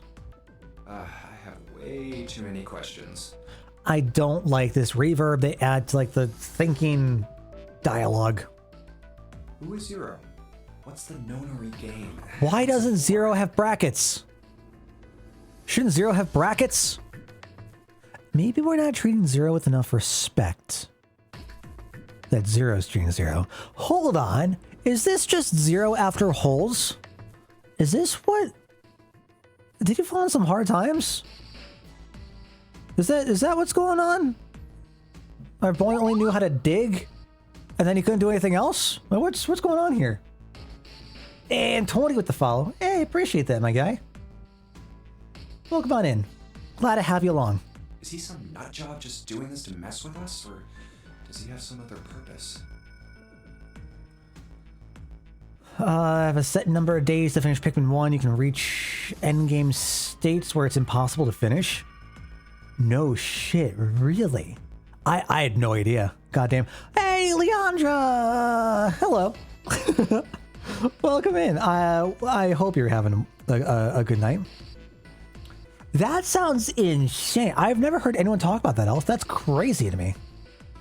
Wow. It's gonna be a month's time. I mean, look. For better or worse. Yeah. I tend to go through things very, very slowly. Because, I don't know, like some people, I actually love chat. I love seeing you all, and I love talking, and... but I guess on that note, it might be a good time to explain how things work. So the stream is kind of dictated by chat as we're going through either clips that you redeem that you can send off in chat or in the highlight reel over on Discord. You can redeem votes for games off of, thank you, Elf, the list. From that list, you can see the list of games that we plan to play on stream as our main week-long game, as well as the completed games that we've gone through in the past, and where I tend to rank them. There's a lot of good information on there, and we've gone through some pretty solid titles in the past for the last few years. We've got a lot of good stuff coming up. Why pick me to be part of this insane game? And the others? Why are these 8 people here? Great question. And the most confusing of them all. Yeah, I'm so happy you were able to get this voted up as well, Ely. So I had the Zero Escape duology, the two packaged together on Steam, gifted to me 5 years back or so, and I was not able to get through it. So I'm glad we're finally getting here. Why is Akane here? I haven't seen her since elementary school. Why her? Why now? Coincidence? No. There's no way. There has to be a reason. I am wondering if we are going to get to a stage where we learn that memories have been wiped or something. I don't know. I don't know what exactly, but there has to be. Very well. The lion's voice seemed oddly loud in the silence. Standing around here won't do us any good. Best we get moving, don't you think? Get moving? God, his voice is so well-rounded. Oh my gosh. I so wish my voice was that well-rounded. It's so full. Oh my gosh. Yeah, wonderful. Absolutely wonderful, Seeker. Oh, found the stream thanks to this game. Well, we're all glad to have you here. Danganronpa had a stream ban until recently. I thought there was a similar thing for this game, but doesn't appear so. Wait, was there really? Because I've gone through Danganronpa 1, 2, and 3 for a couple years back. I did not realize there's a ban or anything. I did until I think it was a couple years ago, a year and a half ago, when I put this back on the list. VODs had to be deleted? Oh, that's so sad. Otherwise, I would have voted this up years ago. Oh, well, I'm sorry, Elf. It's thankfully, actually, I reconnected with a friend of that friend who gifted this. Appears like they've just been super busy for the last few years, but they are doing well. But they've just been super, super busy. So I'm glad that we're at least going to be able to go through this. And how to get a stream ban. That's what I'm curious too, because like I've never heard of that. Very, very curious. As to why, I wonder if it's something similar to Persona, because like Persona 5 had the same thing, right? So it was like the last, was it the quarter of the game?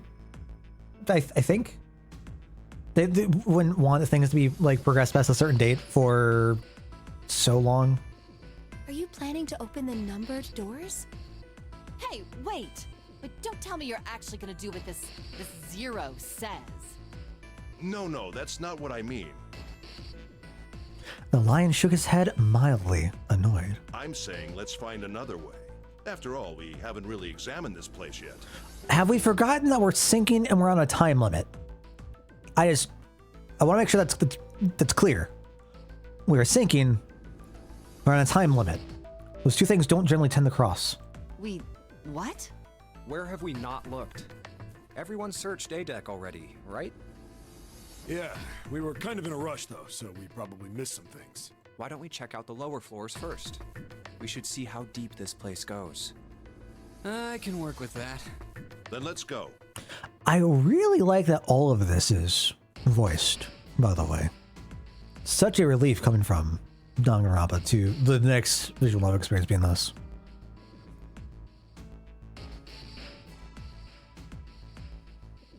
I'm already really digging it, Ely. Whoa! What the hell?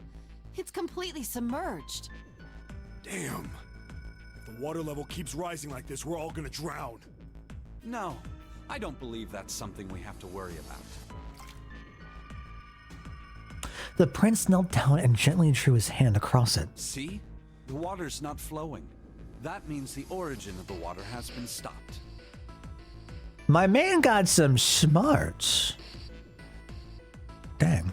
Perhaps this Zero fellow has used some sort of remote control to seal a yes. watertight door lower down.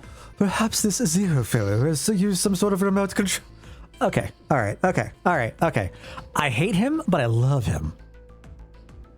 I hate him. His personality array is kind of grating. But I love it. He said that our time limit was 9 hours. In other words, this water won't rise for 9 hours.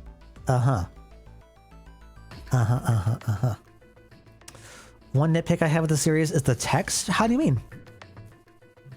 The writing or the way in which the text comes across, or they initially gave VTubers perms to stream rain code to the end of chapter 1 at launch. I think they said I can stream to the end of chapter 2 for a 6-month-old game. Wait, whoa! Is there like a ban on streaming rain code? Like, are you not allowed to get past a certain point? See how it scrolls past over the characters? Oh, that's fair. The formatting, I can definitely understand why that'd be irking. Absolutely. I wish we could go back to like the advanced adventure whatever mode and still have all of that all like the narration context. I assume that's probably gonna like paint a clearer picture, like clearer visuals. But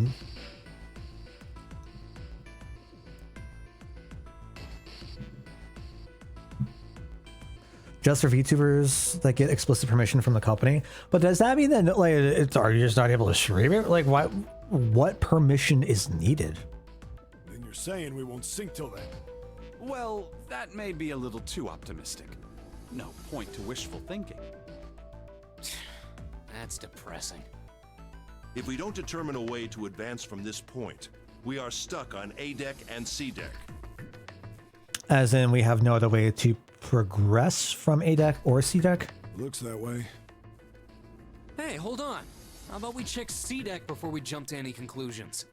You mean C deck? The deck filled with the C? We might find something there. Huh, you're right. I think we should look at the metal doors by the big staircase too. They're pretty suspicious. No numbers on either door. Okay, so that means we should be able to open them, right? And I don't see an authentication device either. Okay. Nope. It's locked. Well, This one too. Damn, none of the doors are opening. perhaps we could break these Hey open? guys, over here. There's another door behind the stairs. Because of how Japanese copyright works, fair use doesn't exist. If you're a VTuber who works for a Japanese company, you have to seek out explicit permission to stream games, otherwise your parent company could be sued. And those permissions could have certain stipulations. Okay, that makes a lot more sense. Because it's not like they're an entity just stream whatever. Like they are part of like an actual organization, actual company as an employee, and that would have ramifications for the parent company to have to do. I can buy that. That sure. This one doesn't open either. I had no idea it was that extensive though. That's kind of fascinating. We'll see about that. Hey, old man, give me a hand. Using force, I see. Let's give it a try. I like him. I like him a lot. Yes, he's certainly risen to one of my favorites so far.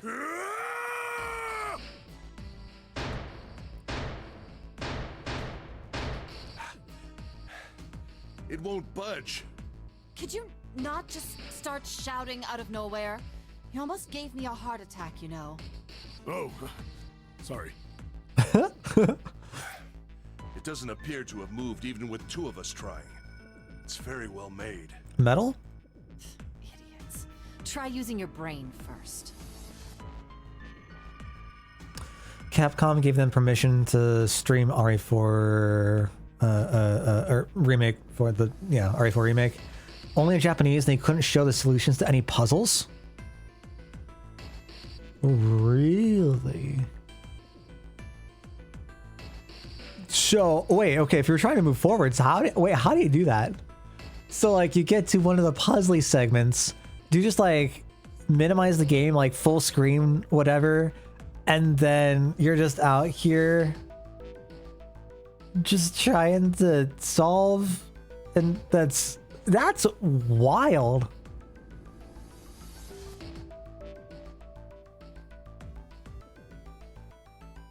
I'm trying to imagine that. That really is crazy. Oh my gosh, I'd never heard about it.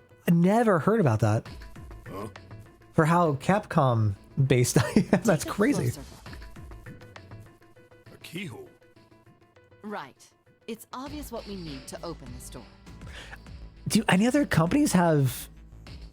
But this is explicitly for VTubers, or would this still fall under like anyone who would be signed to some sort of company?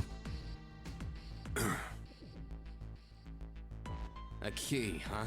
Because I guess I'm thinking also of like, I guess my mind, especially with Capcom, goes directly to competitive play through like fighting games and whatnot. I'm curious if there'd be any sort of restrictions in place for them because they'd be potentially employed by a company and stuff. Very curious. Give me 1 second.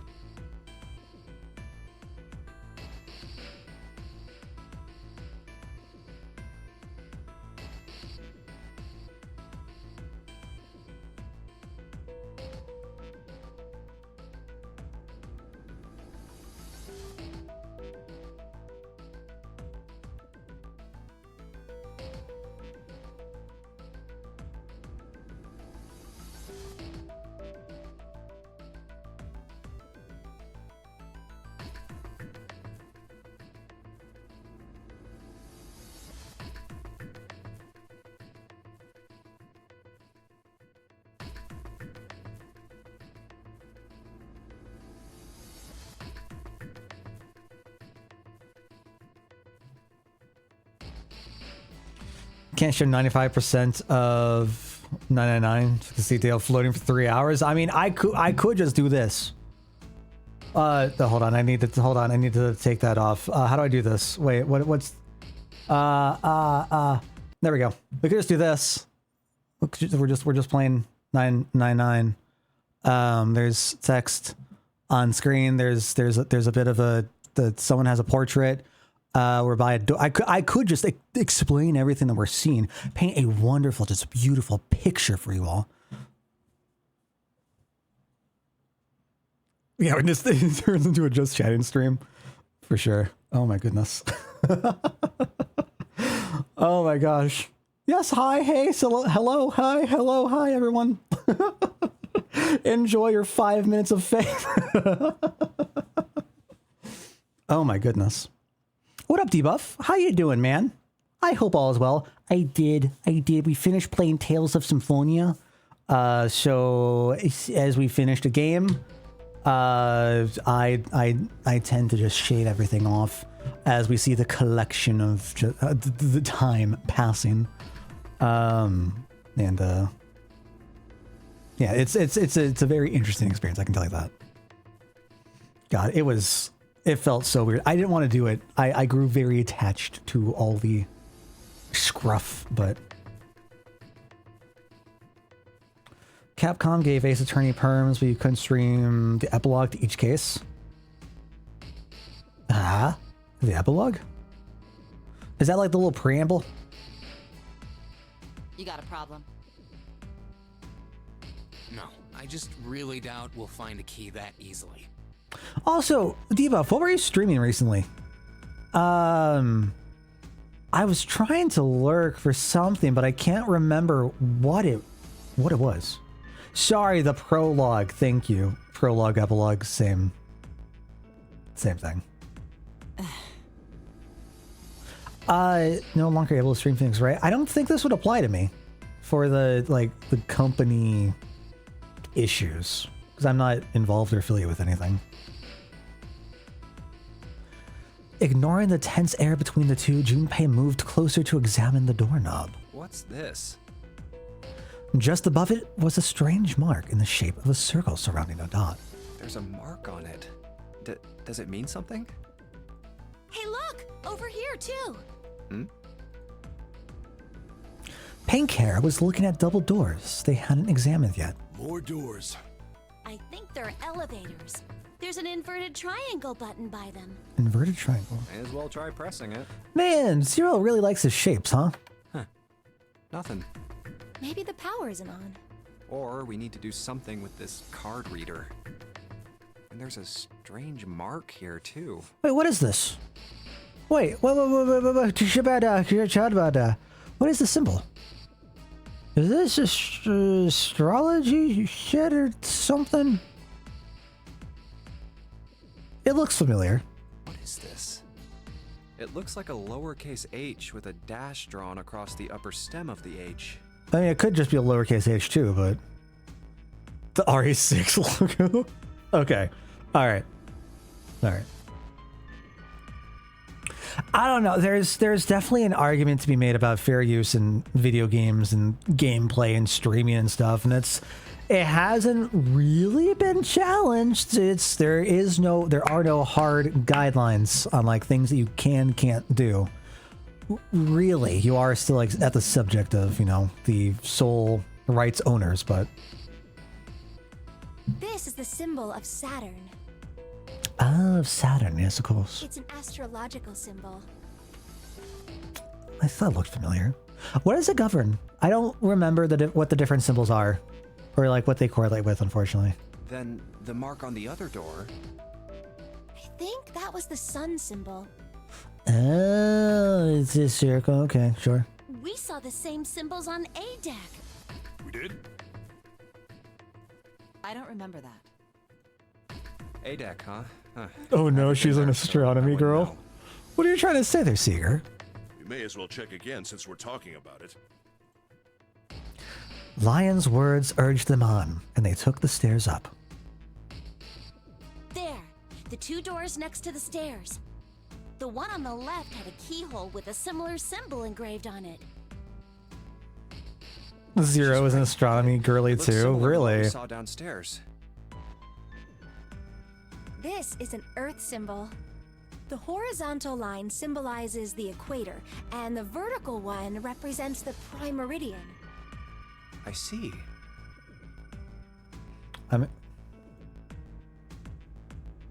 Junpei looked up at the ceiling. The ceiling. Uh-huh. Metal plates. Huh. Ah. It's as if it's covering something up. Perhaps it was a dome of some kind. I wish we could get out through there. Be realistic. We'd need a lot of explosives to open that up. You know,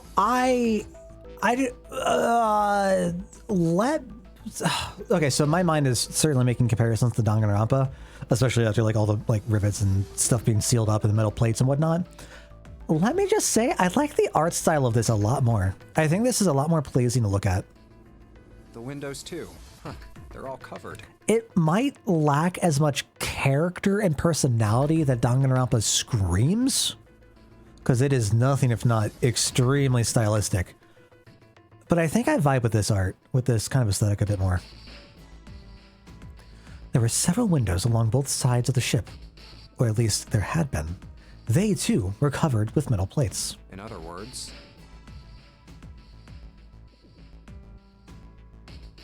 we're trapped. All the exits go nowhere. Junpei was not happy. The girl with pink hair spoke up. Well, I'm sure they go somewhere. We just can't open them.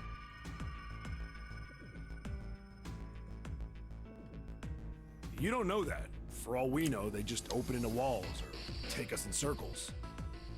The prince did not agree. No, I'm sure they go somewhere. Otherwise, what point would there be? And we can open them. Well, 2 of them at least. Basic mid-2000s 3D modeling. What came out first? Out of curiosity.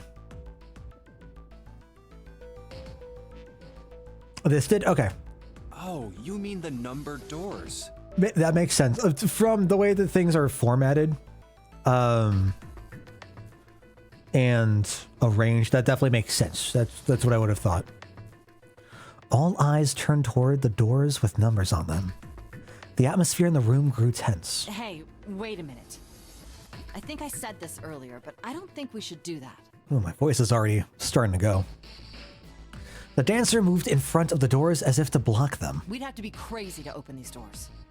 If we do that, we're doing exactly what Zero wants us to do. Suddenly, everyone began to speak at once. May as well give it a shot. We can't stay here forever. Yes, I'm in favor as well.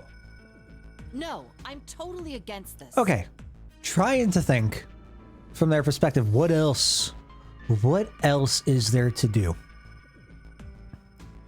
If there is no way forwards, do you try to press on regardless and follow the game master's direction, or do you just do nothing? But shouldn't we at least try? We don't know what'll happen. We should stay here.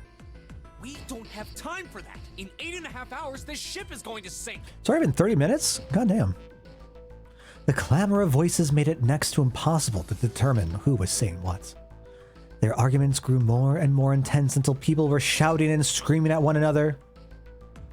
Until finally, Frodo began to arise, begins to shout out, "I will take it! I will take the ring to Mordor!" Hey, shut up! Hey, wait a second. Wait a second here. Hold on. Wait, is Junpei or Frodo? Actually. They fell silent and all eyes turned to Junpei. He felt each stare burning into him, but he refused to flinch. Before we try and decide where we're going to go, there's something else we ought to do. What's that? We need to exchange information. We don't know anything about each other. Good point, Junpei. Level head, like that. I want to know who you guys are. Who you are, where you came from, why you ended up here. Except for Akane. Well, I guess Akane could partly help with that, but... Don't tell me you aren't curious too. They were silent. Some of them looked the other way, or bit their lip, or crossed their arms and stared at the ceiling. But one of them spoke up. It was Akane. I agree. Jumpy is right. Jumpy? Oh, I'm sorry. I'm talking about him. I just call him Jumpy. His name is Junpei. She pointed toward Junpei. We're childhood friends. We went to the same elementary school. Wait, stop. Hammer time. Don't tell us stuff we didn't ask you about. What? Zero's probably watching us right now. What are you gonna do if he's listening in?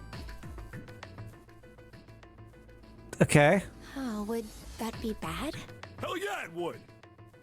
Okay, tell me why. We don't know how much that bastard knows about us. Uh-huh. Maybe he just picked a bunch of random people to kidnap. Uh-huh. If that is the case, then it'd be dangerous for us to let him know too much. Uh-huh. Okay. If Zero knows who we are, he could go after our families.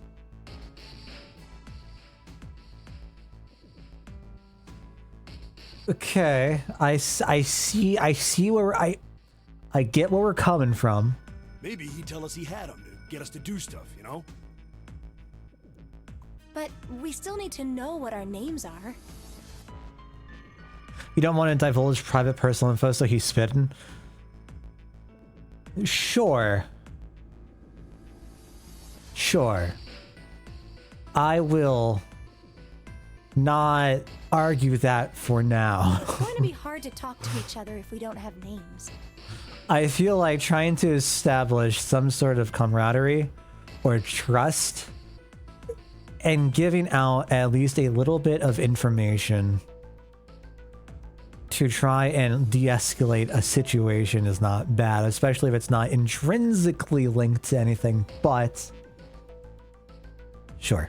All right, then why don't we have code names? Are we going to be referred to as our numbers?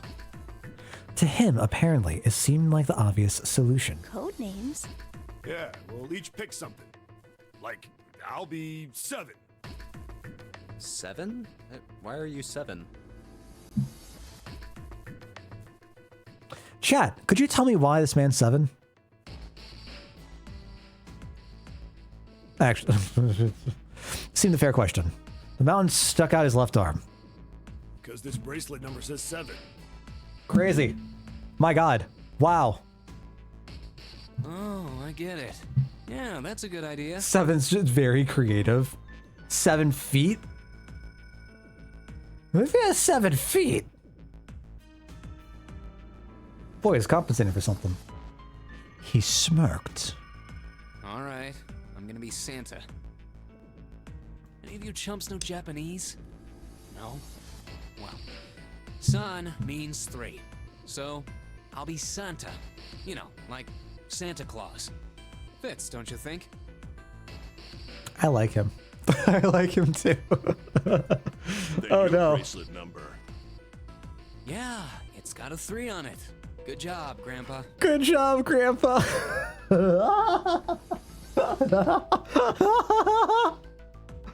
Excuse me, I'm fine. I'm okay. Oh my goodness. You would? What do you... Hi, Rourke. Hello. What do you mean you would? Explain yourselves. Oh my goodness. What a roundabout way of thinking. I mean, it's just making connections. Right? It's just, it makes sense. Santa, 3. It's 3. Yeah, sure. He's the most Dalecore sane kid here. Oh, thank God Ellie's not here. That's so funny. That's so funny. I guess we'll have to unpack that as this goes on. God, I love the arm warmer. Oh, my heart. Just like the mountain had done, Silver thrust out his left hand. Sure enough, the face of his bracelet read 3. Very well then. I'll go next, shall I? My bracelet number is 1. Okay. It's gonna be. Given that, I think Ace seems appropriate. Okay. I'll be Lotus then. As I'm sure you all know, it has 8 8. petals. Okay. Okay. Okay. Okay. Which means, of course, that my bracelet number is 8. I would appreciate it if you would call me Snake.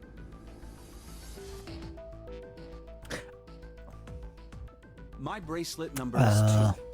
Since Ace has chosen cards, then I choose dice. Snake eyes, clearly. Which is particularly relevant given that I am blind. Blind?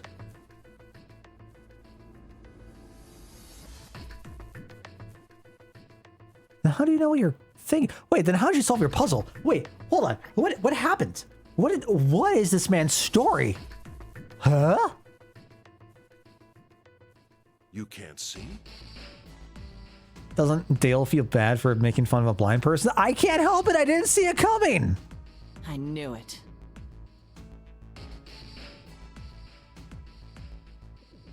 He'd kept his eyes closed during their entire ordeal, which had suggested something strange, but to hear it said so casually, it was something of a surprise. Everyone seemed a little nervous at the prince's proclamation, but no one seemed to know how to react to it. Me next. Oh, God. My own eyes are going out. Oh, goodness. Eyelashes, please. Who are you? There was one person, however, who didn't seem to be surprised in the least. The girl with pink hair. She was the one holding onto his hand, though, right? Like, they seemed to know each other. I want to be Clover. 4? You know, like a 4-leaf clover. Good luck. Looking almost bored, she held out her left hand.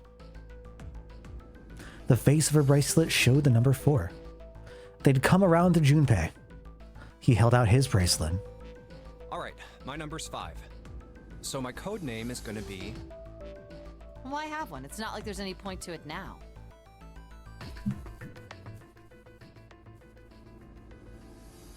Hold on. I mean... Yeah. Sure, we know Junpei's name, we know his nickname. But man, still, at least indulge him a little. Man's already doxed himself in Akane? It's all Akane's fault. It's all Akane's fault. The dancer cut him off in mid-sentence. I mean, we all know your name already. You're Junpei. Oh, yeah. Oh my gosh. Oh yeah. That's so funny. They all nodded. Akane stepped forward nervously. Then you should all call me by my name too. Because, I mean, it doesn't seem... It doesn't seem fair to Jumpy. You're thinking Yeah. it's not cool for you to hide your name after you told us his. Akane fidgeted it awkwardly. Junpei decided he had to do something. What's your bracelet number? It's 6. She hesitated for a moment, then held out her left hand. As she'd claimed, the bracelet's face showed a 6. Unless you flipped it around and it's a 9. Actually. Junpei looked at it for a moment and thought. All right then, why don't we call you June? June? Yeah, 6 months. It's the 6th month of the year. So you're June. All right. That's really funny. That's such a flat delivery. That's hysterical. Kane kneaded her hands and looked up at Junpei, uncertain. He smiled back at her reassuringly. Are you good with that? Let him have a fun, silly codename. Agreed. 100% agreed. Yeah. She thought about it for a few more minutes, then seemed to come to a decision and gave Junpei a small nod. Okay then. Their names decided, Junpei ran over them quickly in his head. So this is how everyone breaks down. 1 is Ace. 2 is Snake. 3 is Santa. I'm never going to remember that, but I love it. 4 is Clover. 5 is me. 6 is June. 7 is 7. And 8 is Lotus. It feels very fitting that 7 is 7. Not much thought put into it. I'm not going to say he don't think or he not smart, but it does seem very straightforward. And I I understand that to a very suspicious degree. That means 8 of us have revealed our bracelet numbers. The only one left is... That glasses guy with hair like a bird's nest. Yes, yes.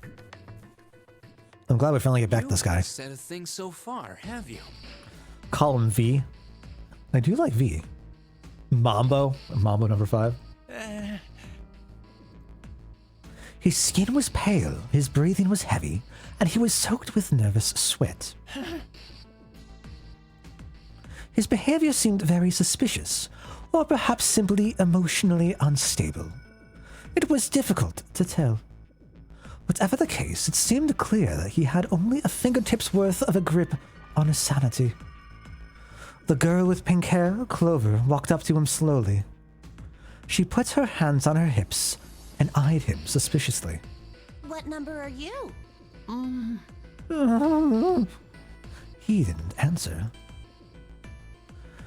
His bloodshot eyes twitched from person to person, and his breath came in hot pants. Hey, I'm talking to you. The man licked his dry lips with a shaking tongue and spoke with a voice like old paper. Isn't it obvious? There are 9 people here. Show us your wrist, old man. And you know who numbers 1 through 8 are. Started playing Code... oh my god, Code Vein. Rain, what are you saying? Enjoy your rain code. I'm the only one left. Left? Like Zoinks, man. So you're 9? I'm the only one left. Oh my gosh. Yeah. Show us your wrist. He extended a trembling arm. Alright. The bracelet did indeed say 9. Now, I'm just gonna say... There's no slash. There's no line. There's no dot. There's no line. There's nothing. It could be turned, potentially. Well, let's left, Scoop. That's so... I don't like that thought. I don't like that thought. Clover looked at it contemptuously. What's your code name? Code name? Oh, this is Cam Clark? Call you. We Oh, all damn. made up names. You should too. I don't need one. Why not?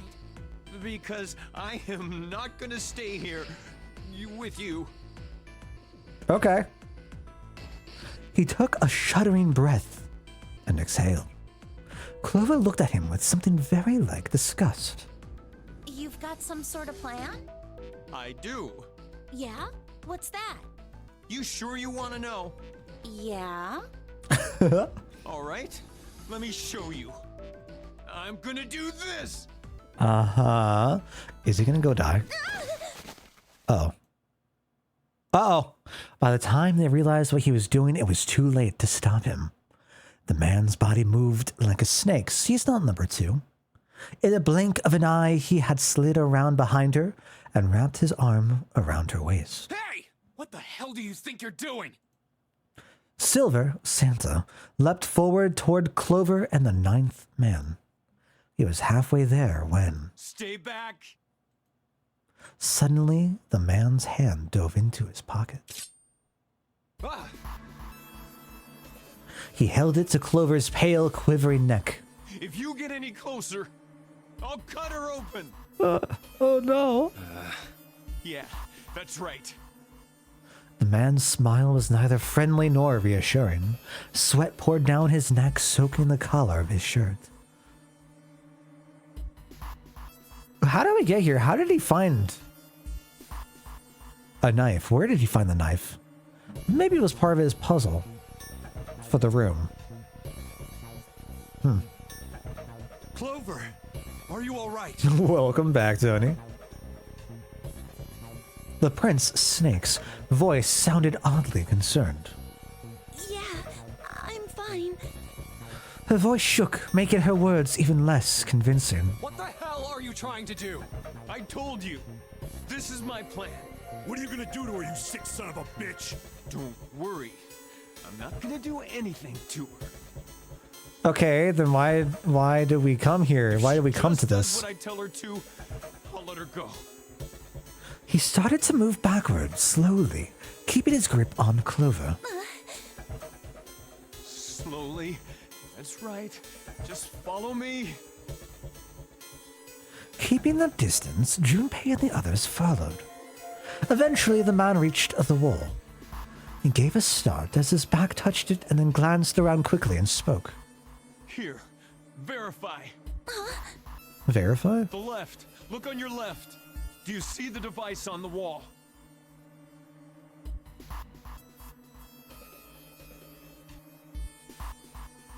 I see a closet. Place your hand on the scanner panel. The round Oh, part. there's a scanner. What if Vacant? I don't? The man's nostrils flared and he looked like he was about to choke. Are you an idiot? What do you think? I could slit your throat right now. I'll kill you if I have to. Why though? Do it. Please, actually, please, do it. All I need is your bracelet. Just do it. Do it now. He pressed the knife against Clover's neck, hard. Okay, I'll do it. Slowly, she stretched her left hand out toward the device. Like this? Ah. Her back was to it, and she had to feel around for a moment before she found the circular panel. It made a cold electronic noise, and on the display above her hand, an asterisk appeared. So that's how it works. He called that round part of the device the scanner panel. If we put our left hand on it, our bracelet number gets entered into the device. I don't like this. Hold on. Why? Okay, couple things I don't like about this. And I don't know if this is like actual formatting, but the way that I'm used to seeing like quotes inside of quotes, right? So we have the quote. Shouldn't that just be a normal apostrophe? And then shouldn't the period be inside? And then apostrophe quotations? Or am I completely off here? Very, very strange formatting to me. Anyways.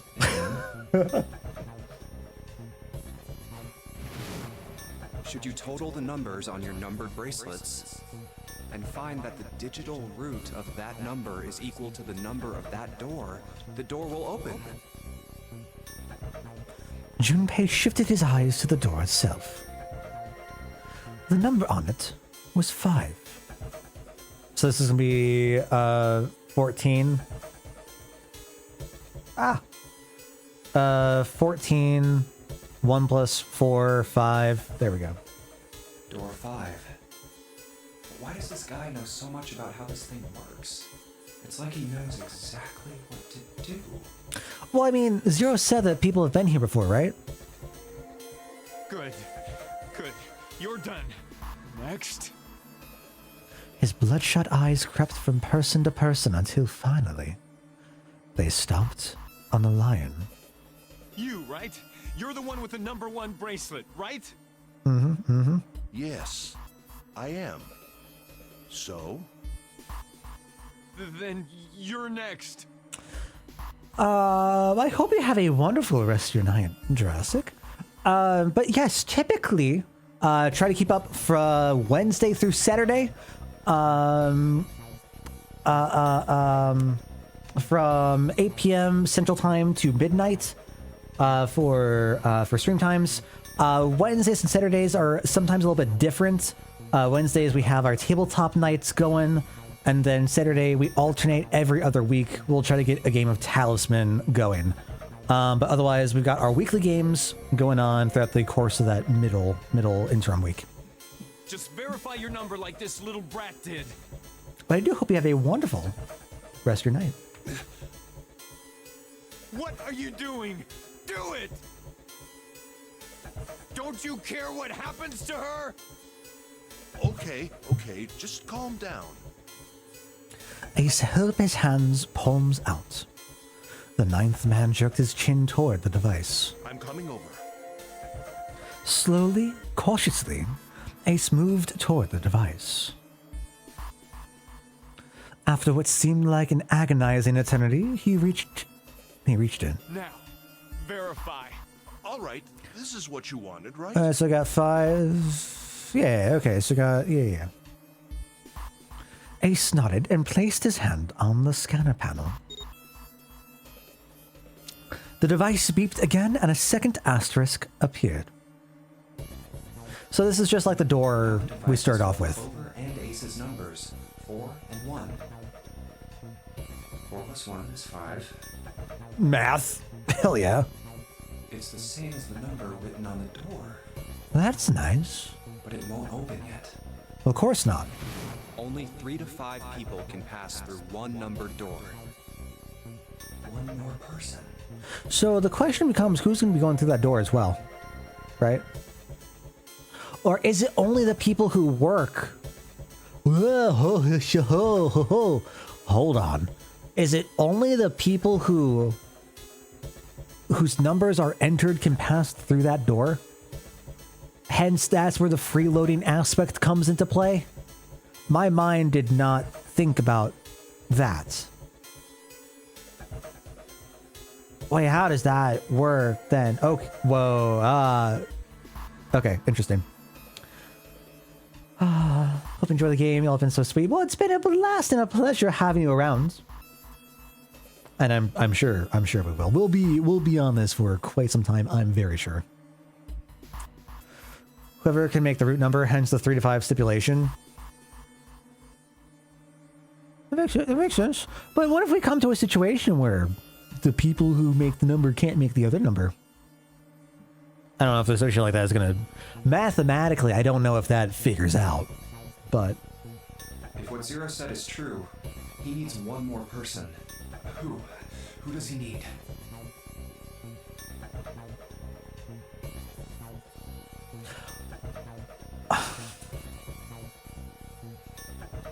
Are they supposed to be stupid? Get back. His voice shook, but the knife he held to Clover's throat made his words a command. Ace took 2, then 3 steps back. No! Farther! More than that! Go all the way back! Okay. Slowly, Ace did what he was told. The 9th man's lips curled into a cruel, twisted smile. Don't tell me. That was when Junpei understood his plan. Clover's 4 and Ace's 1. Added to the 9th man's 9. 4 plus 1 plus 9 is 14. I can't. How many times are we going to narrate math? Because I want this over and over and over again. Digital root of 14. 1 plus 4 is 5. In other words...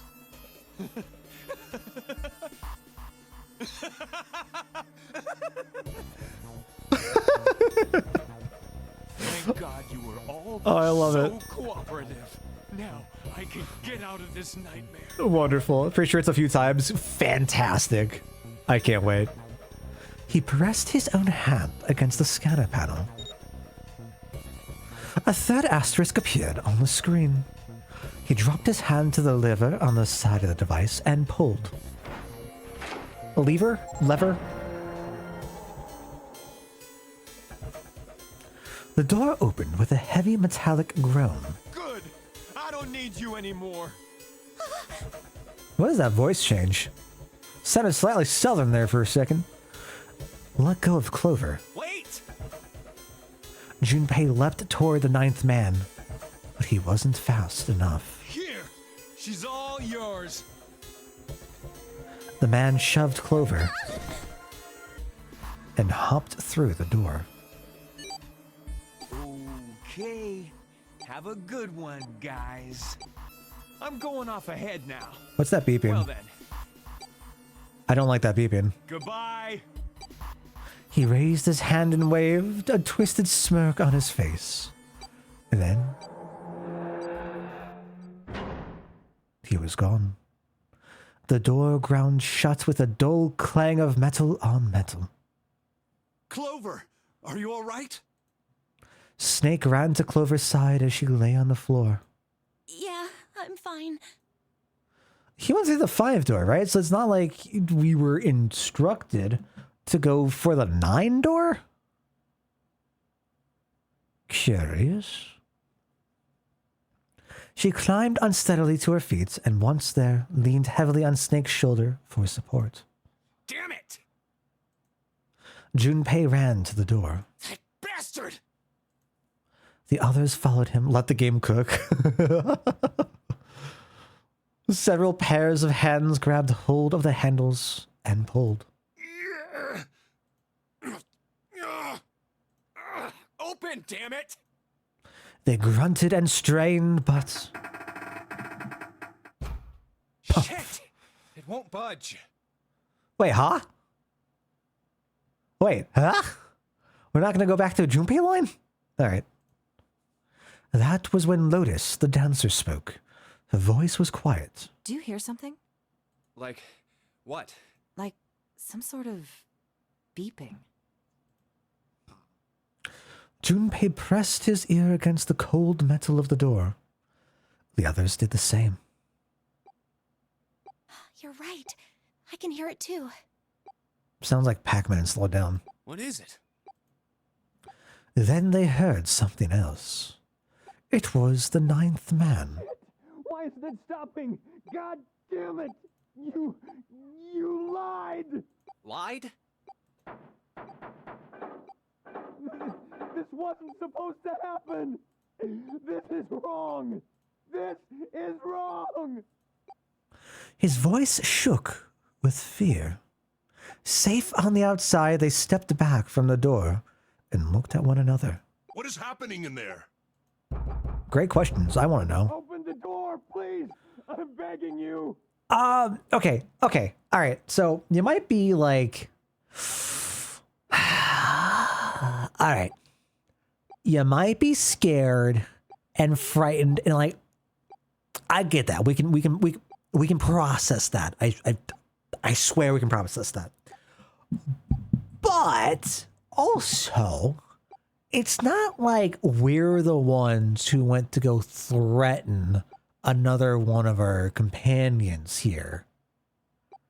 I feel like our interest to go open the door or assist in any way is kind of shifted, I suppose. But Help me! Please get me out of here! sorry, bud. God damn it! Junpei grabbed hold of the device. He slammed his hand on the scanner panel. Nothing happened. Engaged. Why? Why won't it work? Engaged? Is it because it's occupied? No, not in the slightest. Oh my god, there's no time left! Would I help in this situation? God, no. Listen, I was lied to! He lied to me! He put me in here! It was him! He killed me! It was him! By him, are we supposed to infer that it's Zero? Or are we referring to one of our companions, perhaps? If it was one of our companions, what would that mean? What would the significance of 5 mean? Why the difference? Why the discrepancy?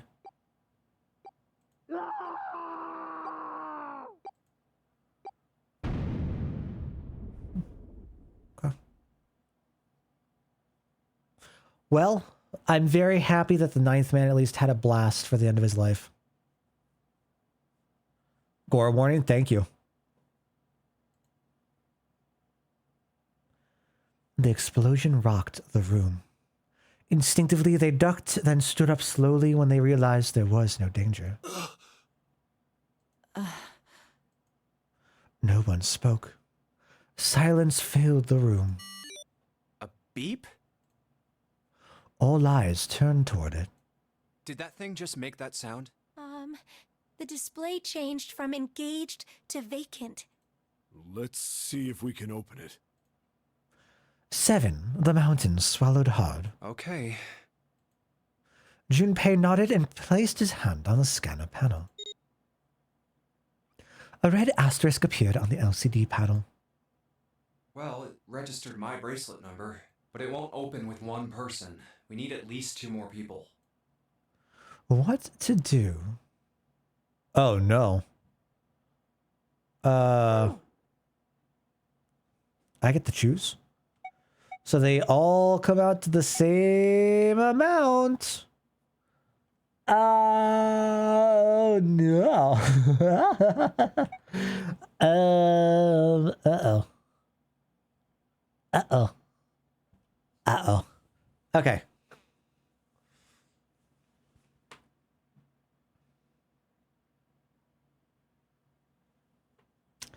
What does this mean for us?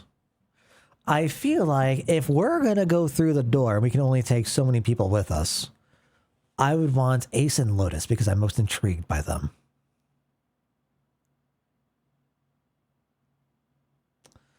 I also worry and I have concerns that whoever we use are going to suffer in some way.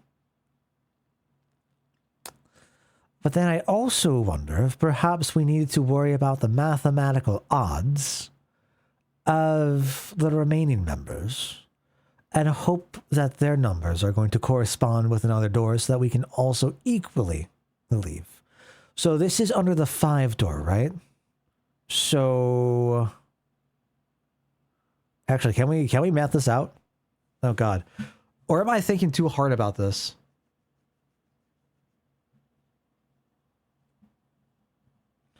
Go for the friends. They can't become traumatized by the apparent gore.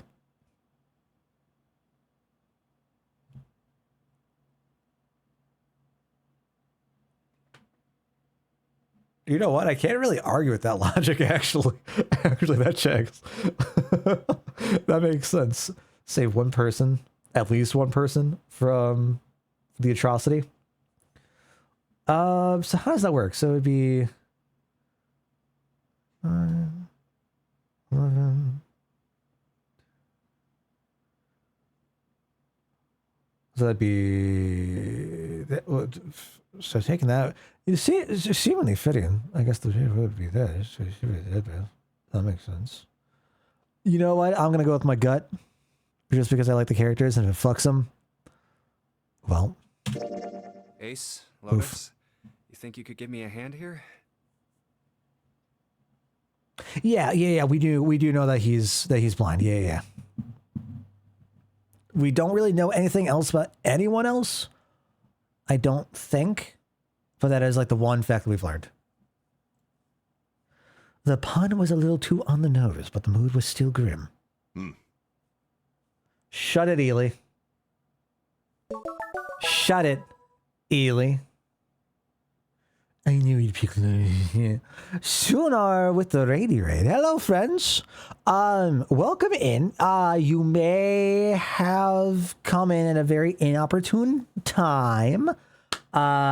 Be warned, there's some apparent potential gore coming up. But hi, I hope you all are doing well. We're currently going through Zero Escape.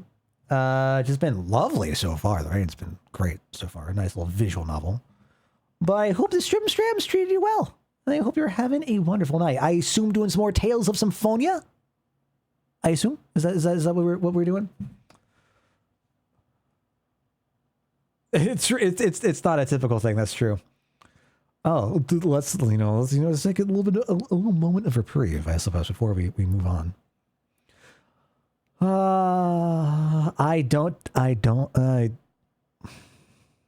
A person of culture, Tony, is all I can say. Modded Symphonia feels much smoother without TP. I saw your message. I don't think I was able to respond to it, but I did see it. I'm glad it's working out for you. Yeah, I mean, we finished up Symphonia. I love how everyone's so shocked over this, though. Oh my gosh. Yeah, we finished up Symphonia, so it all had to go. And we will see what all grows back as we play through Zero Escape. Oh. Both Santa and June lifted their left hands silently. He verified and she followed suit. 5 plus 1 plus 8 equals 14. Which would equal? The digital root of 14, 1 plus 4 equals 5. This should do it. Now we just need to pull the lever on the side. You guys ready? I'm gonna open it. Open it, Chief. Junpei grabbed the lever and looked back over his shoulder. They stiffened and nodded. Junpei nodded back and set his mouth in a grim line. Then he slowly lowered the lever. All right, avert eyes, potentially. How bad is it going to be? There was a metallic groan, and the door slid open. A breath of air drifted out of it, carrying a stench that nearly made them gag. Junpei grimaced and put a hand over his mouth. Oh my god. Good God. Lotus and Ace shuddered. Seven grunted. Oh, that's pretty bad. Even Santa's voice shook. He blew up. It appeared that Santa was right. The hallway on the other side of the door was splattered with chunks of torn flesh and dark red blood. Well, there's that heartbeat. Let's go. The shriek echoed across the room. It had come from June. I Then- bet we'll find some ingredients around here. Her strength. If these are ingredients? I guess blood could be considered an ingredient. Then her strength left her and she dropped. As Junpei turned to catch her, the door groaned shut. Is that the extent of it? Well, is that how bad it? Okay, all right, okay. She crumpled to the floor. June, are you okay? Junpei dropped to his knees and put his arm around her shoulders.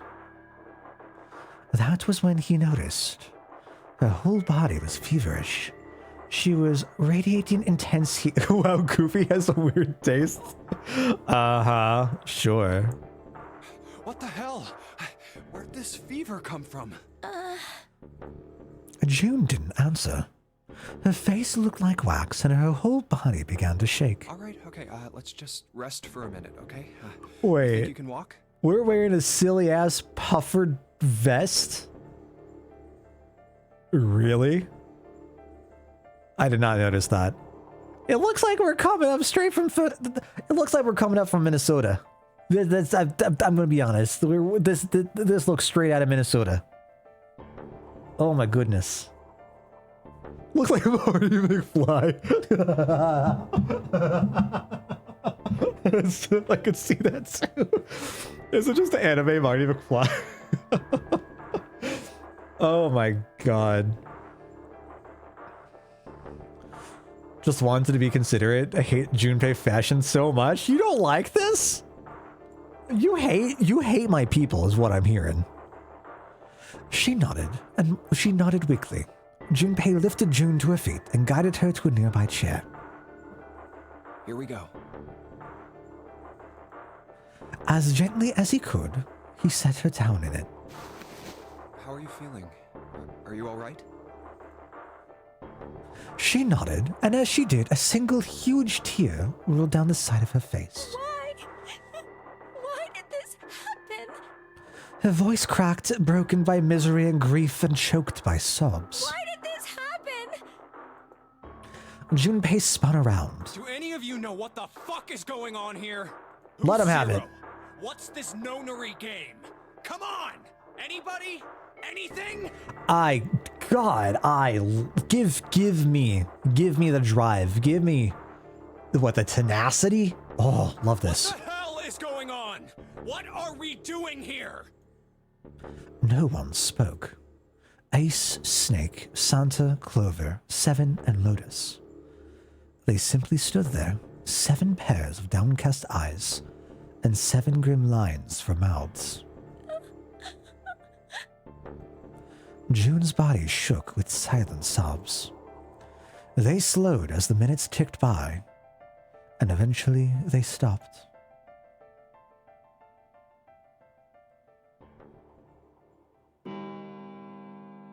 Then suddenly, in the cold, heavy silence that enveloped them like a thick fog, a bell began to ring.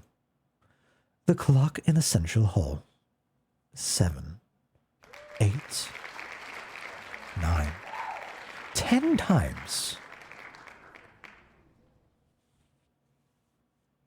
And then on the 10th ring, it stopped. The sound of the bell faded away into silence. It's 10 o'clock then. 1 hour down. Ace said what each one of them had been thinking. That means it's been an hour since Zero's little announcement. 7's deep voice echoed across the room. Fuck! I've had enough of this crap! Santa leapt to his feet, his fists clenched. How long are we gonna pussyfoot around like this? We've only got 8 hours until this time limit Zero is going on about is up. Let's get going already! Go! Go! Santa's outburst fell on deaf ears. No one seemed to agree with him. They stared back at him, their eyes blank and their faces tired. Finally, Lotus spoke. No, I refuse. I'm not gonna end up like him. Him? You mean the 9th man? Of course, who else? In his mind's eye, Junpei saw the corpse again. Blood. Blood and pieces of flesh. The dark reddish-black pool of blood. The scattered pieces of flesh. Organs strewn across the floor like the blossoming of a grotesque flower. The explosion that had torn through his body had been powerful. That's no way for a person to die. The 9th man's neck had been twisted at an odd angle. Junpei suspected the detonation had thrown him against the wall. What was the detonation from? Was it from our little friendly bracelets, or was it something else, I wonder? Half of his face was crushed, and the other half was covered in blood. Most of his abdomen had been emptied either by the explosion or by gravity.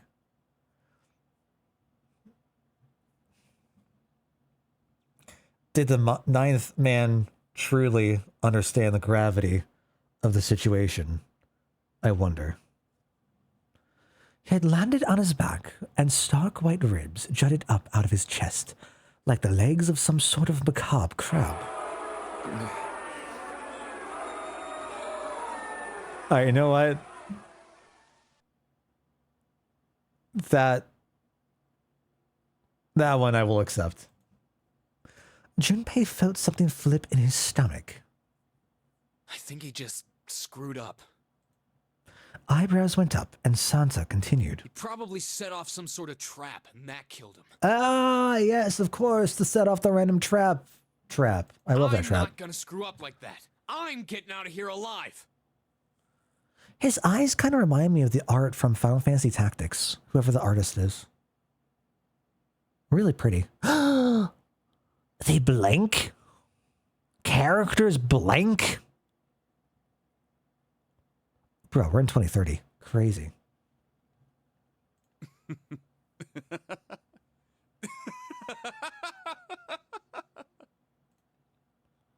Whatever Snake was laughing at, Santa did not find particularly humorous. What's so goddamn funny?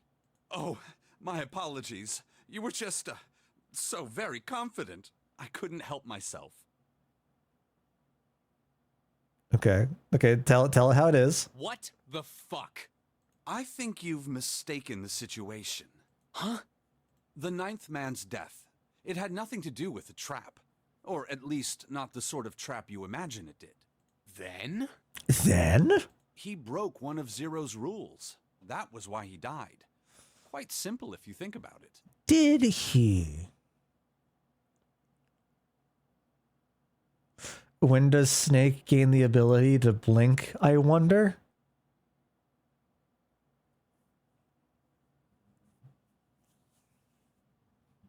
Huh? My response exactly. You still don't... All right. How about you take a moment and think back to what Zero said? Y'all would be the idiots I'd have to drag everywhere in the NONARY game. Oh no. wait, hold on here. Hold on.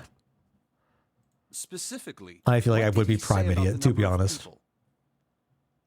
He said only 3 to 5 people can pass through one numbered door, right? And Mr. Ninth Man was a one person? And after that? You've forgotten the relevant part. What did Zero say? Santa furrowed his brow in thought. Junpei thought back. Zero said, everyone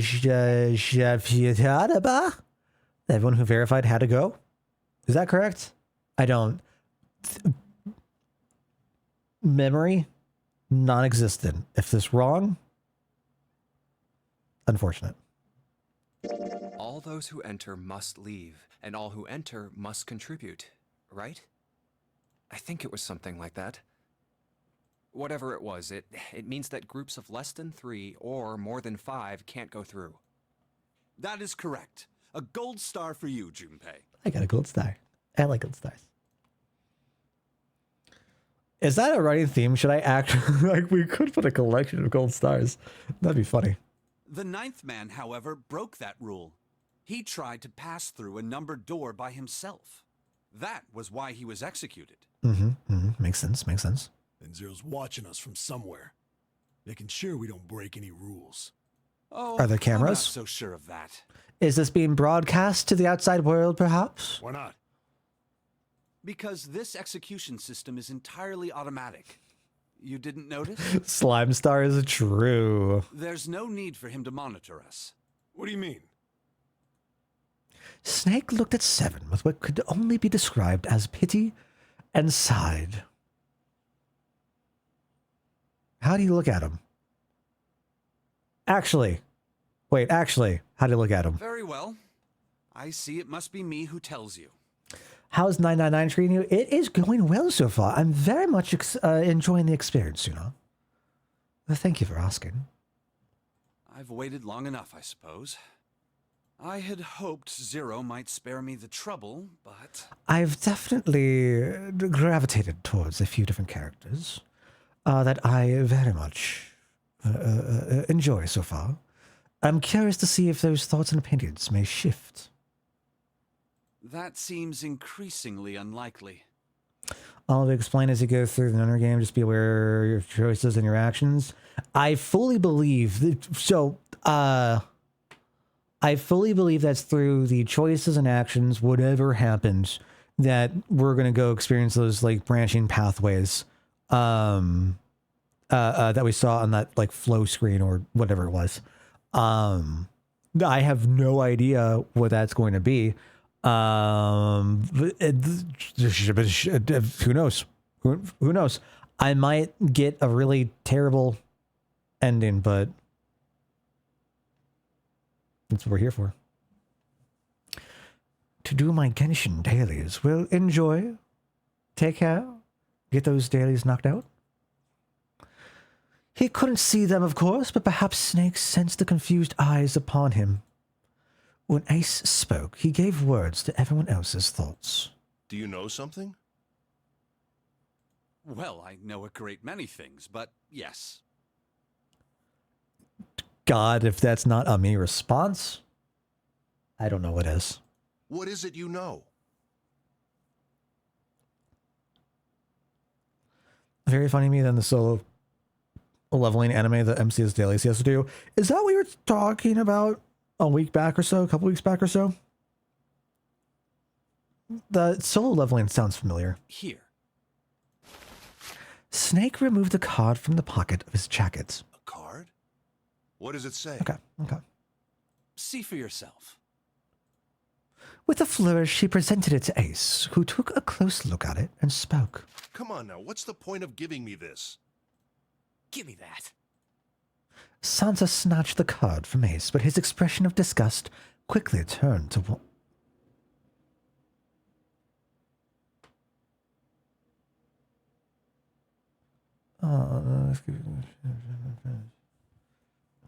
Niche.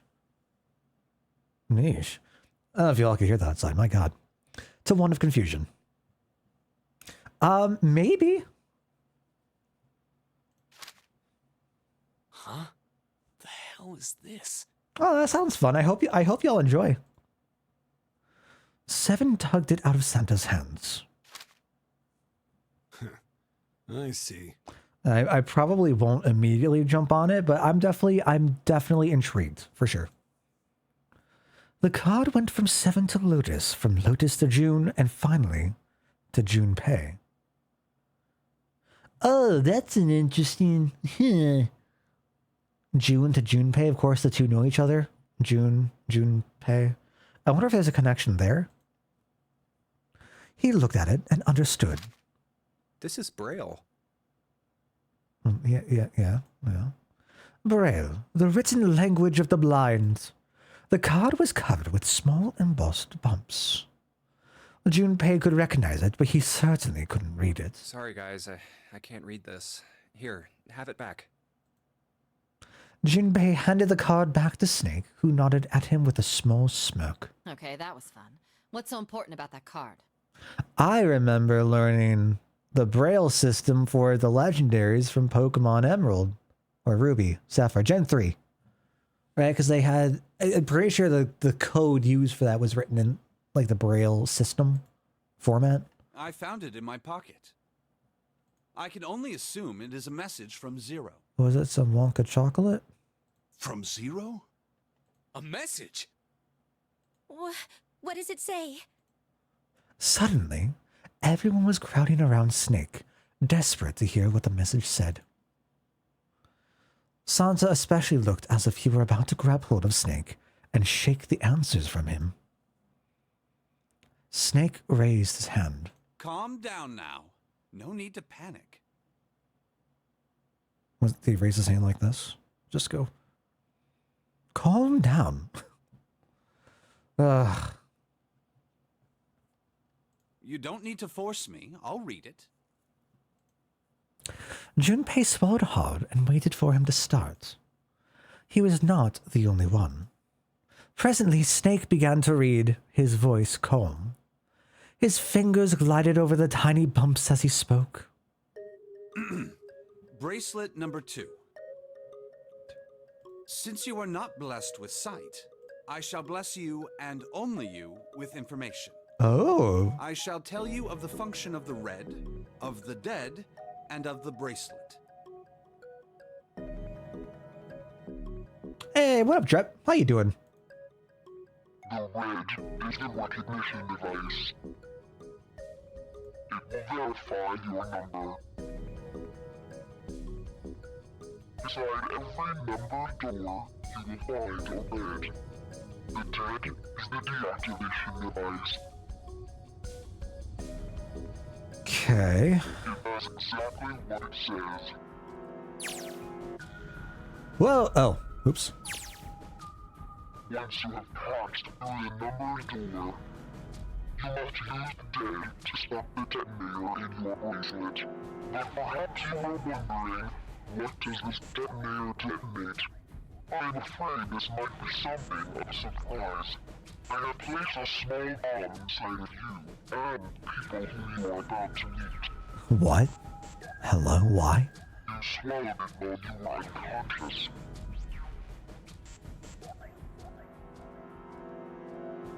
Okay. I have no doubt. Sure. By the time you read this note, the bomb will have passed your stomach and found its way to your small intestine. I was gonna say, it's probably gonna take some time to stomach that information, but we'll be okay. In other words, you will be unable to regurgitate it. I suggest you do not try. I like how we just had, like, forcible... As I mentioned Not gonna worry about it. before, the bracelet on your left hand contains a detonator. Think of it as a remote fuse, or timer, for the bomb in your body. So I was half right about there being bombs present, at least. But I thought it was the wristwatch. I thought it was the little doohickey that we have on our wrist. I did not think that was the detonator.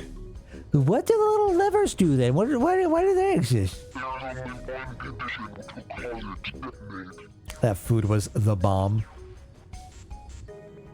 Yeah. Really? Was it? Was it? Tell me more. Is that how we get some explosive You know what? I'm not gonna get there. I don't need to get there. It's fine. So he places a bomb inside of their stomachs, right? How the hell would a tiny ass bomb like that cause you to explode, making you unrecognizable? Who knows what the bomb's capable of, right? Maybe there's stuff we don't know about. I'm not going to pretend to be a bomb expert.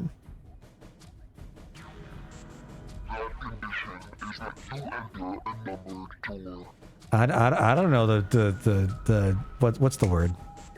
The is that what I'm looking for? Feasibility? Once you have done so, the tunnel will activate, no matter who you may be. You will have 81 seconds. Why does this feel like Death Note? Such an art though. 9 seconds. Okay. If, after that time, the detonator has not been deactivated, it will send a signal to the bomb in your body, instructing it to explode. All right. I don't mean 9 seconds, but you know, to get. Okay. In order to deactivate the detonator, every person who verified their number at the red must also verify their numbers at the dead. Once all numbers have been verified by the dead, you need only pull the lever on its side. In the countdown, anyone who does not verify their number at the red will find themselves unable to verify their number at the dead. Wait, what?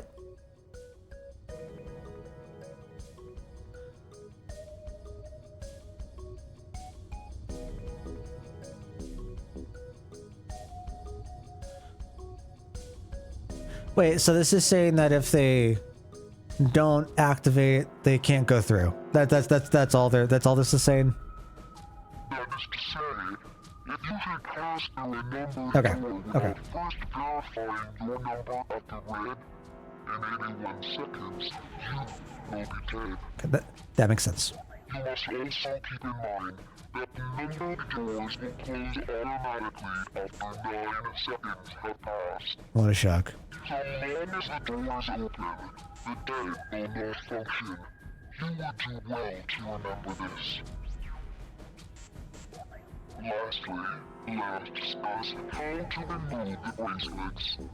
Right. So I thought like the same thing about like 81 seconds, but then like, what's the digital root of 81? 9. Boom. Done. Okay. Sure. There are only 2 ways to do so. 1. You escape from this ship. 2. Your heartbeat reaches 0.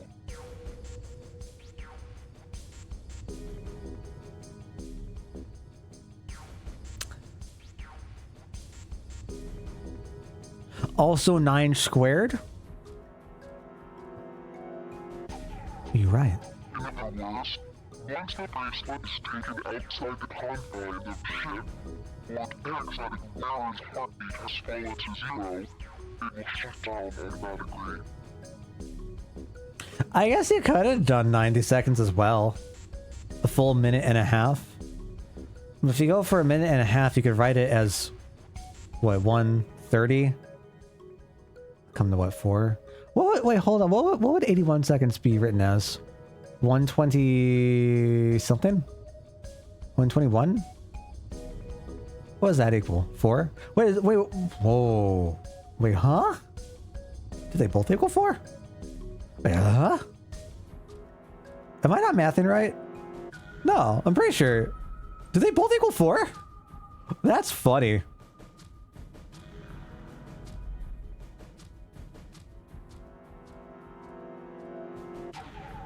Five? 1 plus 2. Okay, I thought I was going crazy for a quick second. Is there a special term for digital roots of a number being the same as the square root of it? I mean, I don't know. I don't know if there's a specific term that's used here. Oh, this is so oddly fascinating for no reason. There is no other way to remove your bracelet. If you attempt to force it off or disable the detonator, the bomb within you will immediately explode. This is all the information which I can impart to you. How you choose to use it is for you to decide. If used wisely, you can eliminate those who might be a danger to you. For a time, you would be able to control your fate. I wish you the best of luck. Well, damn.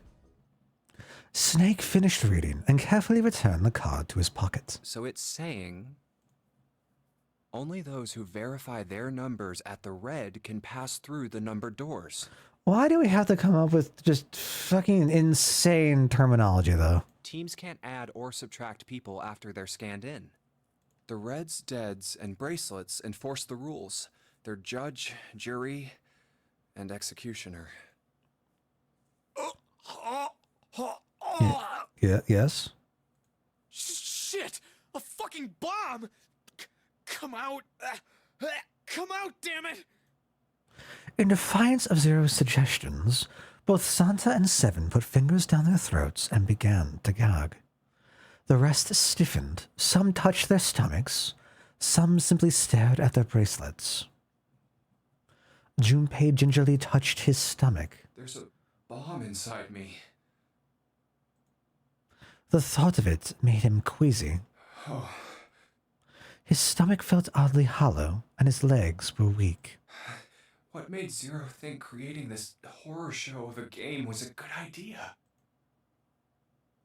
Junpei looked over at the others. All right, I'm gonna ask one more time. Do any of you know anything about Zero? Why would they know anything about Zero?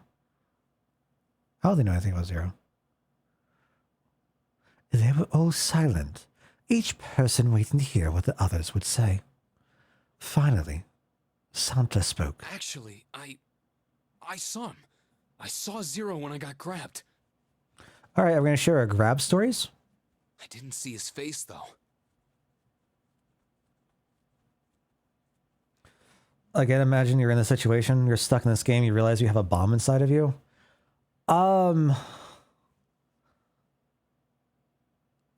I feel like I would just turn off.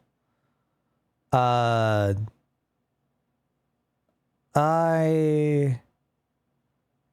don't, completely honest, I don't know if I would be just completely freaking out, but Son of a bitch was wearing some kind of gas mask.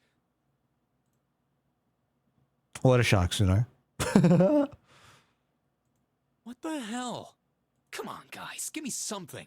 You know, like surprise or something? Instead, it was Santa who looked surprised. There was a moment of silence, and then everyone spoke at once. I saw that too. I did as well. Me too. I didn't see inside the mask, though. That mask, it was really scary. Huh? Huh? Oh, so all of our abductions were the same. We were taken from home at midnight. The person claiming to be Zero had a mask on. There was white smoke, and then each of us passed out. We woke up to find ourselves on D-Deck, in a room with a 3-level bunk bed. So that means that others... Who was the first to escape? How about you, Seven? Did the same happen to you? Only Seven's story seemed to lack the detail of the others. Oh, me? Yeah, well, mine was just like the rest of yours. That was all he had said. It had occurred to Junpei at the time that it sounded somewhat strange, but he didn't press the issue. Okay, that's good enough for now. He hadn't done so because there was something that struck him as even stranger. So, I have a question. That was the mystery of the relationship between Snake and Clover. Snake and Clover, you were both kidnapped from the same room, and you woke up together. I do wonder if... Are there pairs? So Clover, Snake, Seven, Ace, Junpei, June, Silver, Lotus? Is that what that would leave? Doesn't seem like they have much chemistry together. And I feel like with the way that Ace and Seven are palling around, that wouldn't surprise me, but... Junpei looked at them thoughtfully. So, what's the deal with the two of you anyway? It was Clover that answered. Clearly, she felt she had nothing to hide. We're siblings. Oh. Okay. Siblings? Was not expecting that. Yes. Snake is my older brother, obviously. That means I'm his little sister. That really so hard to understand? Junpei was taken aback. The others seemed just as surprised. She is correct, of course. He laid his hand on Clover's shoulder. Are you, surprised? Well, yeah, but... Why? There are other people here with connections to one another. Are there? Those two, for instance. Snake pointed at Junpei and June. How the fuck can he point at us? Anyways, I'm not going to turn a blind eye to the situation. Is all I'm saying. Oh, you mean between Jumpy and me? Ah, yes. You did say you were childhood friends, didn't you? Wait, you went to school together? Yeah. We are not cheering for that. That is not good. June glanced at Junpei, uncomfortable with the sudden attention. You can tell who's talking. Yeah, sure. Well, yeah. Junpei felt somewhat nervous as well, and tried to scratch his head as casually as possible. Hey, you think maybe we could figure out who Zero is this way? Yeah, you're right. You connect the dots between the victims, and that leads you to the perp. Textbook stuff. Oh yeah? You know from experience, my guy? Is that an apple on his head, I wonder? I assume he'd probably be like more honed, right? Right, more honed in, not being able to see, developing other senses like to accommodate. Junpei, June, does any of this ring a bell? Huh, ring a bell. You caught a frog. Hop to it, froggy. Ring a bell? They looked at one another, and like it was staged, they both tilted their neck at the same time. Well, perhaps you went to school with the son of a multimillionaire. For sure, Seeker. Aw, Ripperino, Tony. A millionaire? Perhaps next time. Son? Well, someone bought this boat and set up all of this. This? Whoever Zero is, they must be incredibly rich. The prince can probably hear colors at this point. Oh boy. Well, we can't be sure of that. To me, this seems as though it's the work of an organization, not an individual. Does it? Most likely, Zero is simply the representative of a larger group. What gives him the indication that it would be an organization? Just from how elaborate everything seems, perhaps? What sort of organization? Caught a surgeonfish. It was a simple operation. Of course. It could be a number Congrats. of things. An army, perhaps, or a research group. Perhaps this is all some sort of psychological experiment. If it is, then it's a pretty fucked up experiment. Very elaborate for one person to do. I don't disagree with you, though. I mean, come on! A guy's dead! The word dead hung in the air, heavy and ominous. The room went quiet again. I don't know who the hell this Zero asshole is, but I know for sure he's gotta be pretty fucked up in the head to do all this. I'm trying to think about what I'm thinking of for like that narrator voice. There's something very specific. Is it Citizen Sleeper?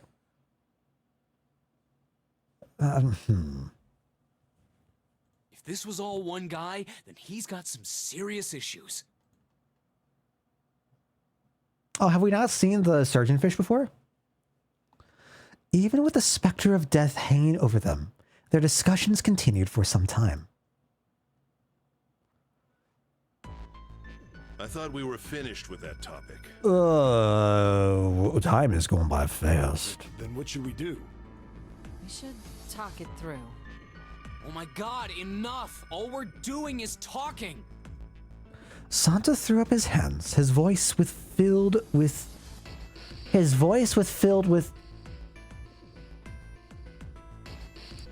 Santa threw up his hands, his voice filled with irritation. Talking won't solve anything! It can't help us find our way out of here! You really sure you want to just sit around? We've only got 7.5 hours left. We already wasted an hour and a half of our 9 hours. Everyone there was already on the edge of panic. What Santa told them only made that feeling more intense. No one was willing to argue this time. You're right. You're right.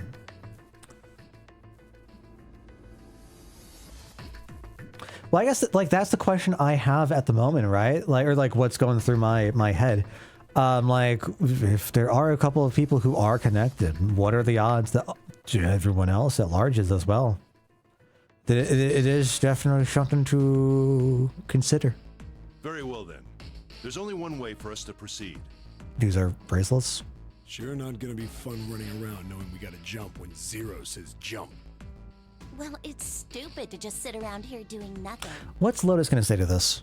Well, thanks to Snake's card, at least we have some idea of how this all works. Johto sucks? Shut up. Why does it suck? What's awful? What's going on? I don't diss my favorite region, but it's not great. I can understand that. Correct. And so long as we all follow the rules, we will most likely be all right. The weird route leveling? Uh-oh, what's going on? Okay, is it from Ekritique going the split off to Olivine and Mahogany? Is that where things are getting wonky? Like what is the issue? Oh, I'm so curious.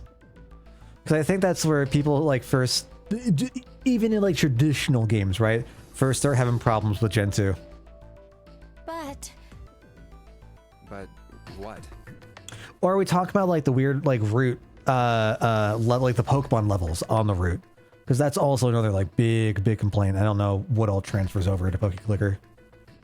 who's going to go in which door? June looked toward the numbered doors. Oh yeah, that's right. We can't have any more than 5 people in one door. All 8 of us can't go in the same door. Then it would seem we will have to split up. Wait. I'm actually curious. So, 9th man, he went into the 5 door on his own. No one else went in with him. So specifically because we were able to open the doors, but not go in them, not need to go in them.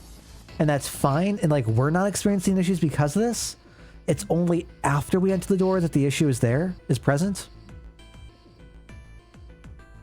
Lotus looked terrified. I'm telling you now, there is no way in hell that I'm going into door 5. Come on now, don't be selfish. Call me whatever the hell you want. I'm not going in there. So they get along very well, I see. If I'm going to have to walk through all that blood, then I'd rather stay here. And we were doing so well. Ace shook his head sadly. Sorry, but I ain't going in there either. Someone else can go into door 5. Oh, Santa, not you too. Hey man, I just bought these shoes.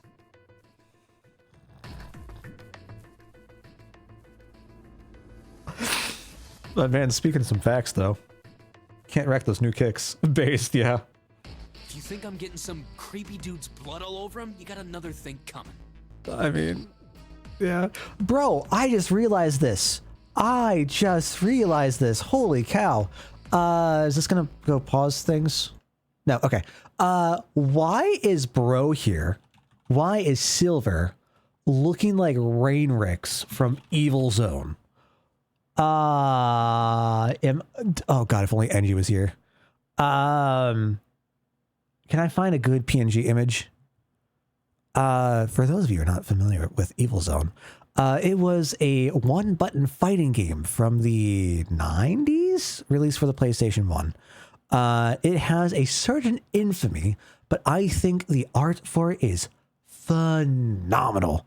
If I remember right, it was animated by the same studio, or at least like the animation pieces for it was the same studio that did Tenchi Muyo, which is one of the first like anime series that I watched. But bro, looking like he could actually grow up to be bro. Oh, I love it. We're not going to talk about the little copies, but love it. Love it, love it, love it. Love the art for it. Anyways. That was the last straw. What the hell, man? What up, Seeker? What did I come back to? Hi, Haley. Hi. Weren't you the one who kept saying we should get going? Yeah, so? Doesn't mean I wanted to go into door 5. Oh, God. There was an awkward silence. Finally, Seven spoke. Fine, I'll go into door 5. I can't go in there alone, though. Anyone else willing to come with me? There was another long silence. This time, Snake was the one to break it. I'll go. What? Don't worry. You'll be fine. We may part now, but I'm certain we'll meet again later. I'm gonna let this finish, but I do have questions. How do you know that? Because I do. That's not an answer! If you're going, I'm going too. I'm going into door 5. So she was Clover. That's 4. 2, 4. Junpei 5, June 6. Okay. What am I going to do with you? There's nothing you have to do. Ace stepped forward. If I join you, the problem is solved, correct? 7 is 7, and Snake is 2. And if you add Clover's 4 and my 1, the digital root will be 5. 7 plus 2 plus 4 plus 1 is 14. I'm so happy they get. Oh my god. The root of 14. 1 plus 4 is 5. God, them mathing everything out makes me so happy. It tickles. It tickles my brain in such a specific way. Oh, it works perfectly. The 4 of us can go into door 5. Wait, what about the other 4? What's their digital root gonna be? Junpei did a quick mental calculation. Lotus, Santa, June, and me. 8, 3, 11, 17,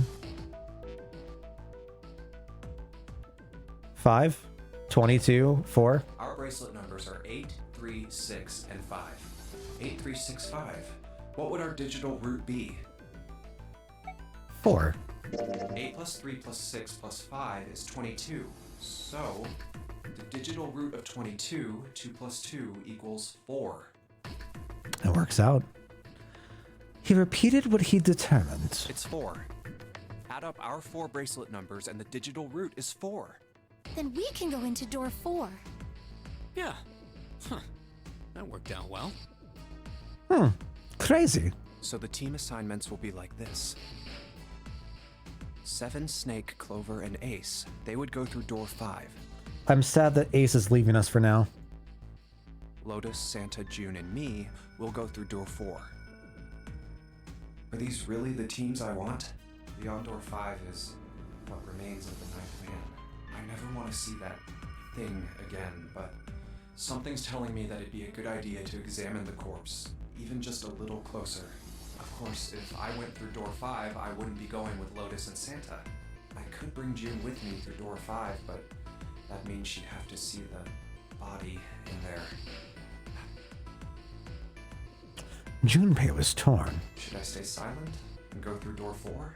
Or should I stop them and insist on door Do I have a 4? choice? I probably have a choice.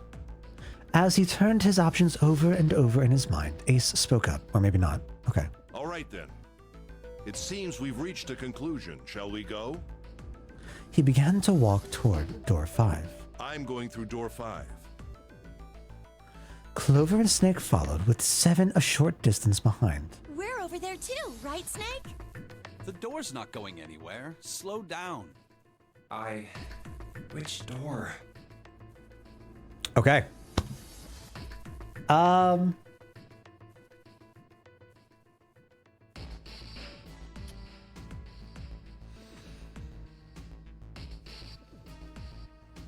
So this is what I was going to be curious of.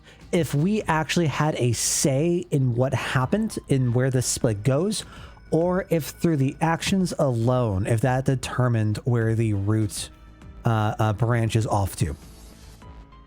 So in the instance of if we had, I don't know, so could have done something different, perhaps a few of the characters would have shifted elsewhere, and then we'd have a different outcome of like who's taking charge or dividing things up and whatnot. I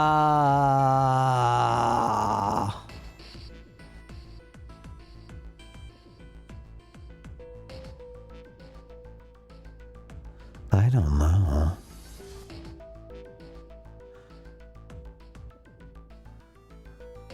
I will tell you right now that my, not paranoia, but what, isn't it like the number 4 is seen as unlucky because what's the word for it? Is it just she? And it has the association with Shinigami, seen as like the number of death. So I'm hesitant to go through 4, to be honest. But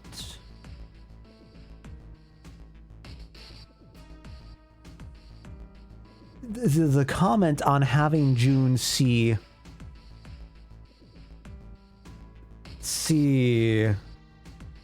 the body is intriguing to me. I think I'm not going to rock the boat, though, and I think we are going to stay on the path for door 4. And I think that's just how it's going to be. I don't think I have any reason to try to do anything differently.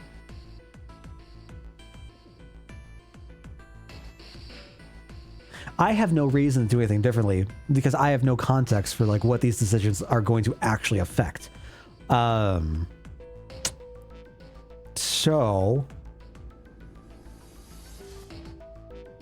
a part of me kind of wants to just make a savior, but I feel like that's in poor taste, and that is not what I'm committing to.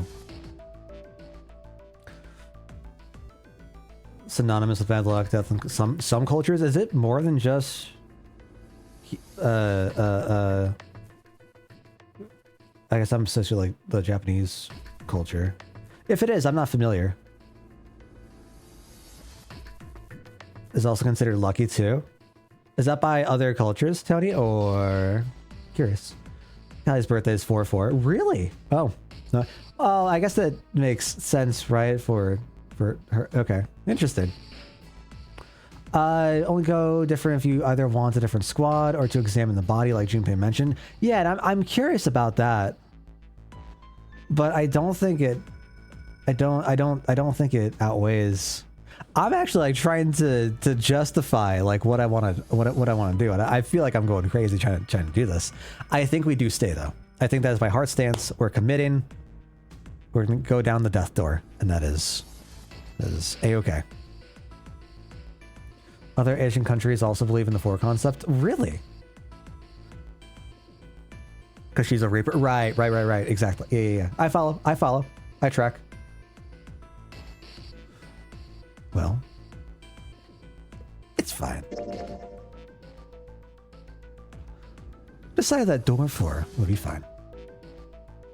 A one and done game completionist. I mean, when it comes to blind playthroughs, and with the way like the channel works, right? Like I don't really have a whole, especially with how long I can fucking ramble on. I don't really have a whole lot of time to dedicate to like one specific thing. So like I'll ponder my choices and like what I really want to do if we're given options like this that are going to define something.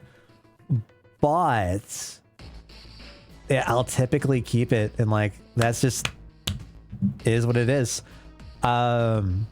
If it's something that I really, really enjoyed though, like I might put it back on the list to have like a replay through, or it could potentially be like one of our off night games if like we don't have anything going on during the week, or it's Wednesday before D&D or tabletop, or we need to like fill a segment for something, and there's enough time for that. Like, yeah.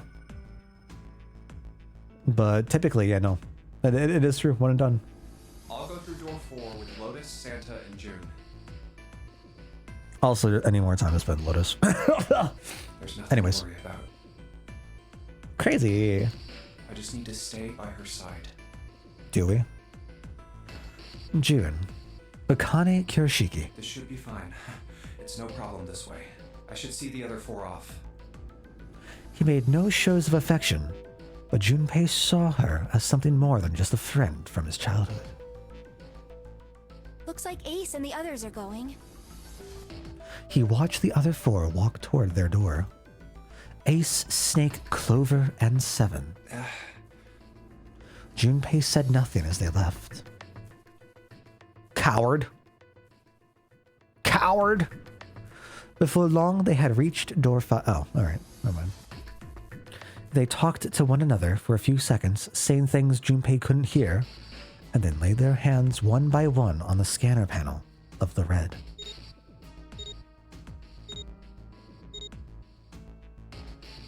Now then. Ace grabbed the lever. His face tight with determination, he turned over his shoulder to look at Junpei and his companions. Goodbye. You know what? Straight to the point. Respect it. Be careful.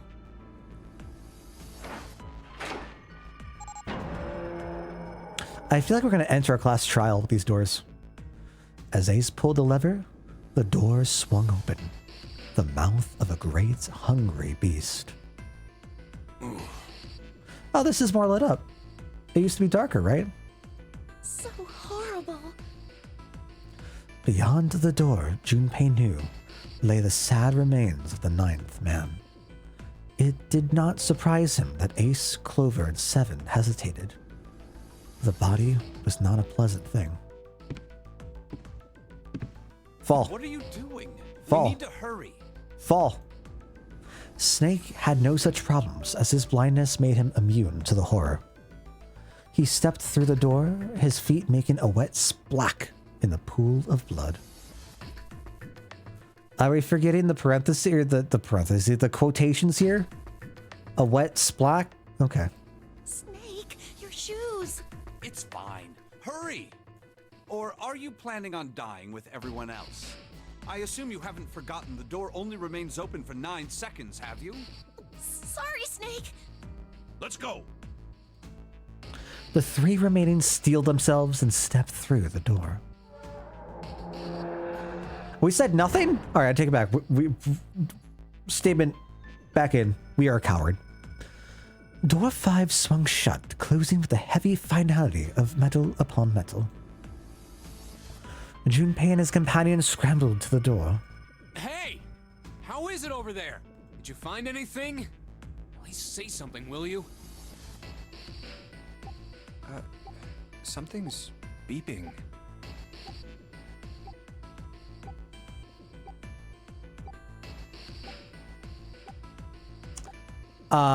It's just like before. Uh-oh. Don't like this. Probably the sound of the detonator on the bracelet. Don't like this. Do you think they're okay? June's face showed her concern more plainly than her words ever could.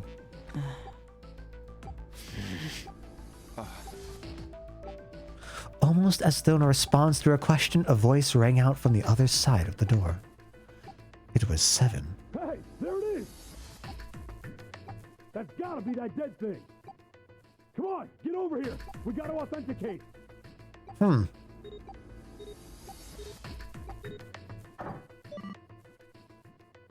The beeping Okay. stopped. Okay. Good. Good, good. The sighs of relief were audible even through the heavy door. Looks like it stopped. Junpei and his companions leaned away from the door and breathed a collective sigh of relief of their own. Hey, guys! Are you doing alright over there? They had heard Seven's voice, but it wouldn't hurt to be sure. Yep, we're fine. Despite the recent danger, Clover's voice was as bubbly as ever. Oh, hey, I'm gonna tell you about this whole dead thing, okay? The dead is just like the red, but the color's different. You know how the red was red? Is it? Don't tell me it's blue. Well, the dead is blue. Okay. Other than that, it's just like the red. Authenticating is the same too. Awesome! Thanks! That helps a lot. Well, we should probably move on now. You be careful out there. Roger that.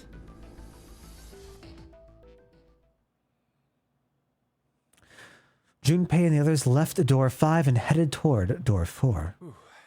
Now it's our turn. I'll go first. They stood in front of the red and placed each of their hands upon it.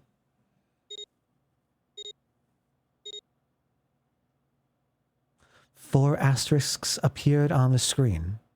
Junpei grabbed the lever and turned around. Okay, we ready? Yeah. Sure. Let's go.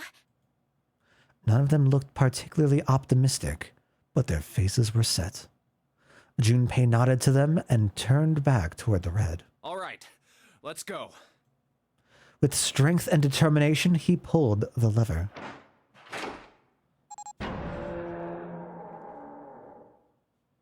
Run! The four of them leapt through the door together.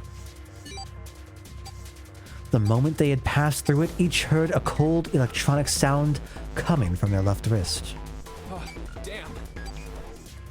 In the center of each bracelet, a red skull appeared and began to It's flash. counting down. The detonator's countdown had begun. In the long moment that each of them had spent staring at their wrists,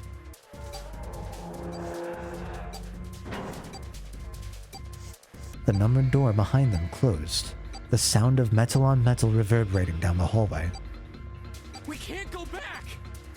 We need to hurry and find the device. Hey, where the hell is the dead? How would I know?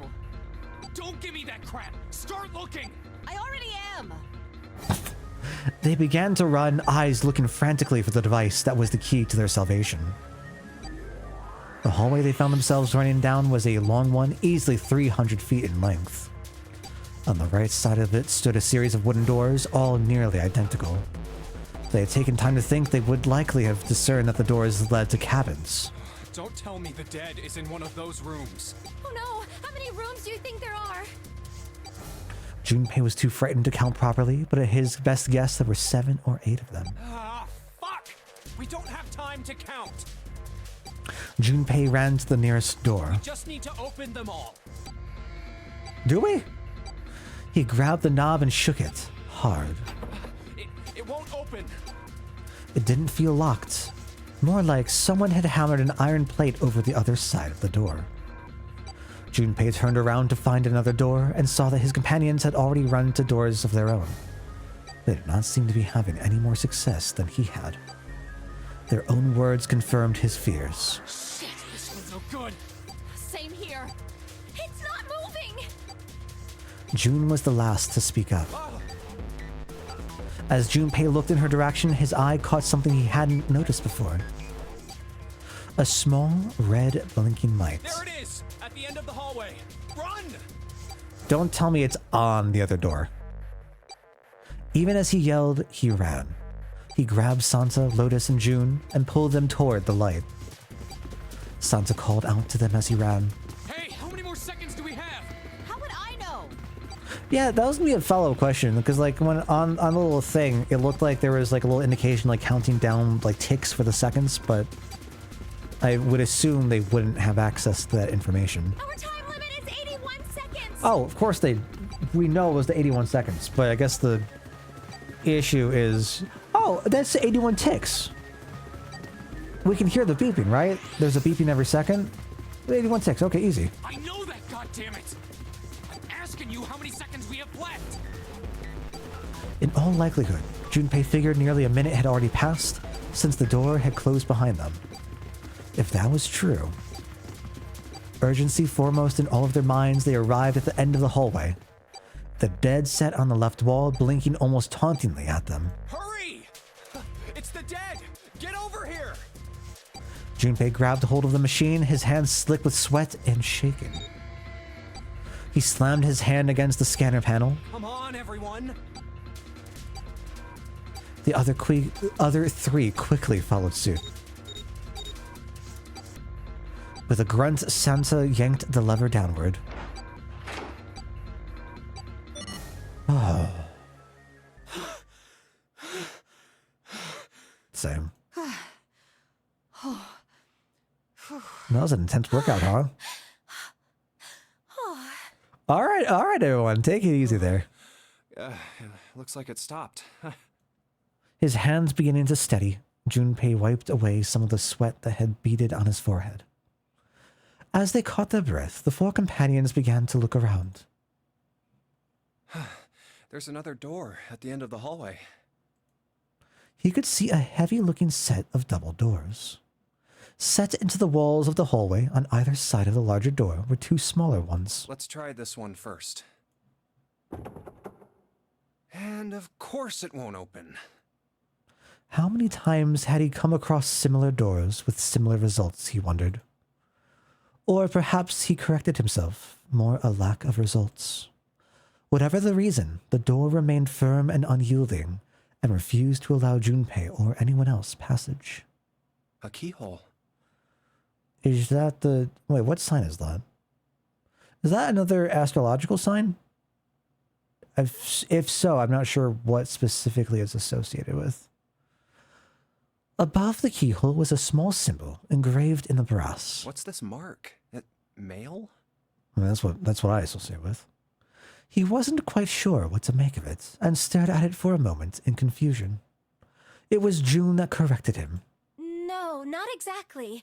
That's probably the symbol of Mars. Okay, that's what I would have assumed. Well, technically, they are the same symbol, but I saw a number of similar symbols near the main stairway. The symbols of the solar system. Oh, that's right. The Sun, Saturn, and Earth. Wait, when did we cover this one? Wait, when did we cover Earth? I don't remember that. At least that's what I'm assuming. So this isn't the man symbol. It's a symbol for Mars? I think so, yes. I see. Wait, where's Santa? While Junpei and June talked, Santa had disappeared. They turned to find him some distance down the hallway. He had gone to check the other doors. Right after the sun symbol? I don't remember it at all.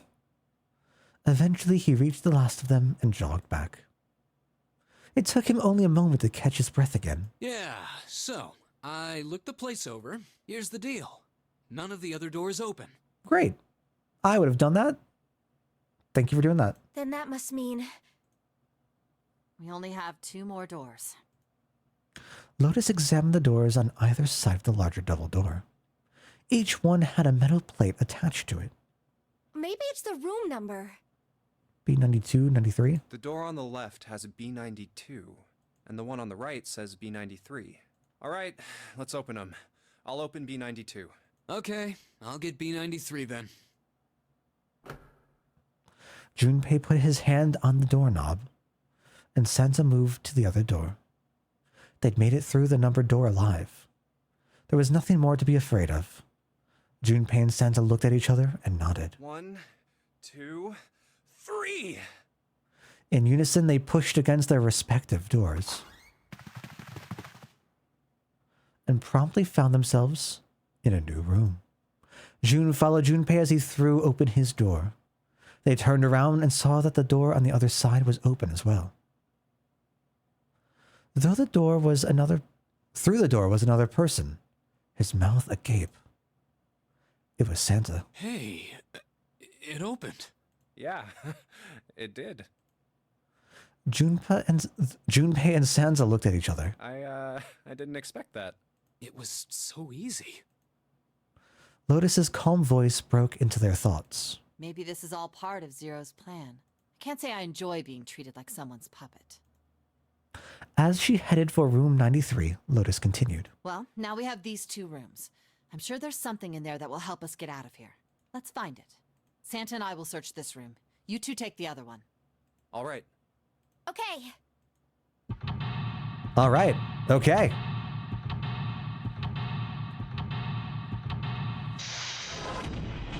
Hello. Seek a way out. And here we get another room plan. All right. Well, for a first venture, this was very, very interesting. Here to ignore Dale and chew bubblegum. And I'm all out of bubblegum. What up, Sylph? Hi, Sylpharia. I hope you're doing well today. Welcome to 999, first of the Zero Escape games trilogy. It's a trilogy, right? Yeah, three games. Unfortunately, it do begin late, and we are going to have to wrap it up for the night. Bam Bam! Hello? That's not a name I've seen recently. Hello, hi. I hope you're doing well, my dude. Oh my goodness. But unfortunately, it do begin late. We've been going on for a bit, and we're gonna need to start heading off. But we are going to come back to 999 tomorrow, and see where we go. We're gonna try to go explore the room, go try to figure out what's going on. But let me just hello. Tilda. Oh my goodness. Sylpharia, thank you for the 2 months. Thank you for the Prime sub. Oh my goodness gracious. Y'all have been so kind tonight. Thank you. Thank you everyone for being here. My God, I'm words. Hi. Hey. Anyways, friends, as we finish up our first day with 999, this has been a really neat experience. I'm so happy that so much of this is voiced. I think it adds a lot of character to stuff. Whereas, I mean, I'm going to be comparing to Danganronpa a whole heck of a lot through this, I'm sure. It's like a closest comparison. But I'm very, very glad that it seems that there's more, I don't know, emotional weight impact in the writing itself. And like how the characters are beginning to interact with each other. I'm very curious where this is going to potentially go, and where we will, what threads will develop, and what kind of twists and turns we'll take. Because I feel like we haven't really had many twists. It feels very standard so far. So I'm very curious to see how, if ever, we deviate from that. It has me very, very intrigued. But yeah, I think that's going to do it all for me tonight, y'all. And I appreciate y'all sticking that through as we pick back up 999 tomorrow. And then we do have Talisman over on Saturday for this week. Hopefully we'll be trying to get a game all established and set up. Hopefully we can get folks to play. Otherwise, depending if there is nothing, we might do more 999 potentially. I don't know. We'll see. We'll work it. We'll find out what we're doing. But until I see y'all next time, enjoy the rest of your night. Take care.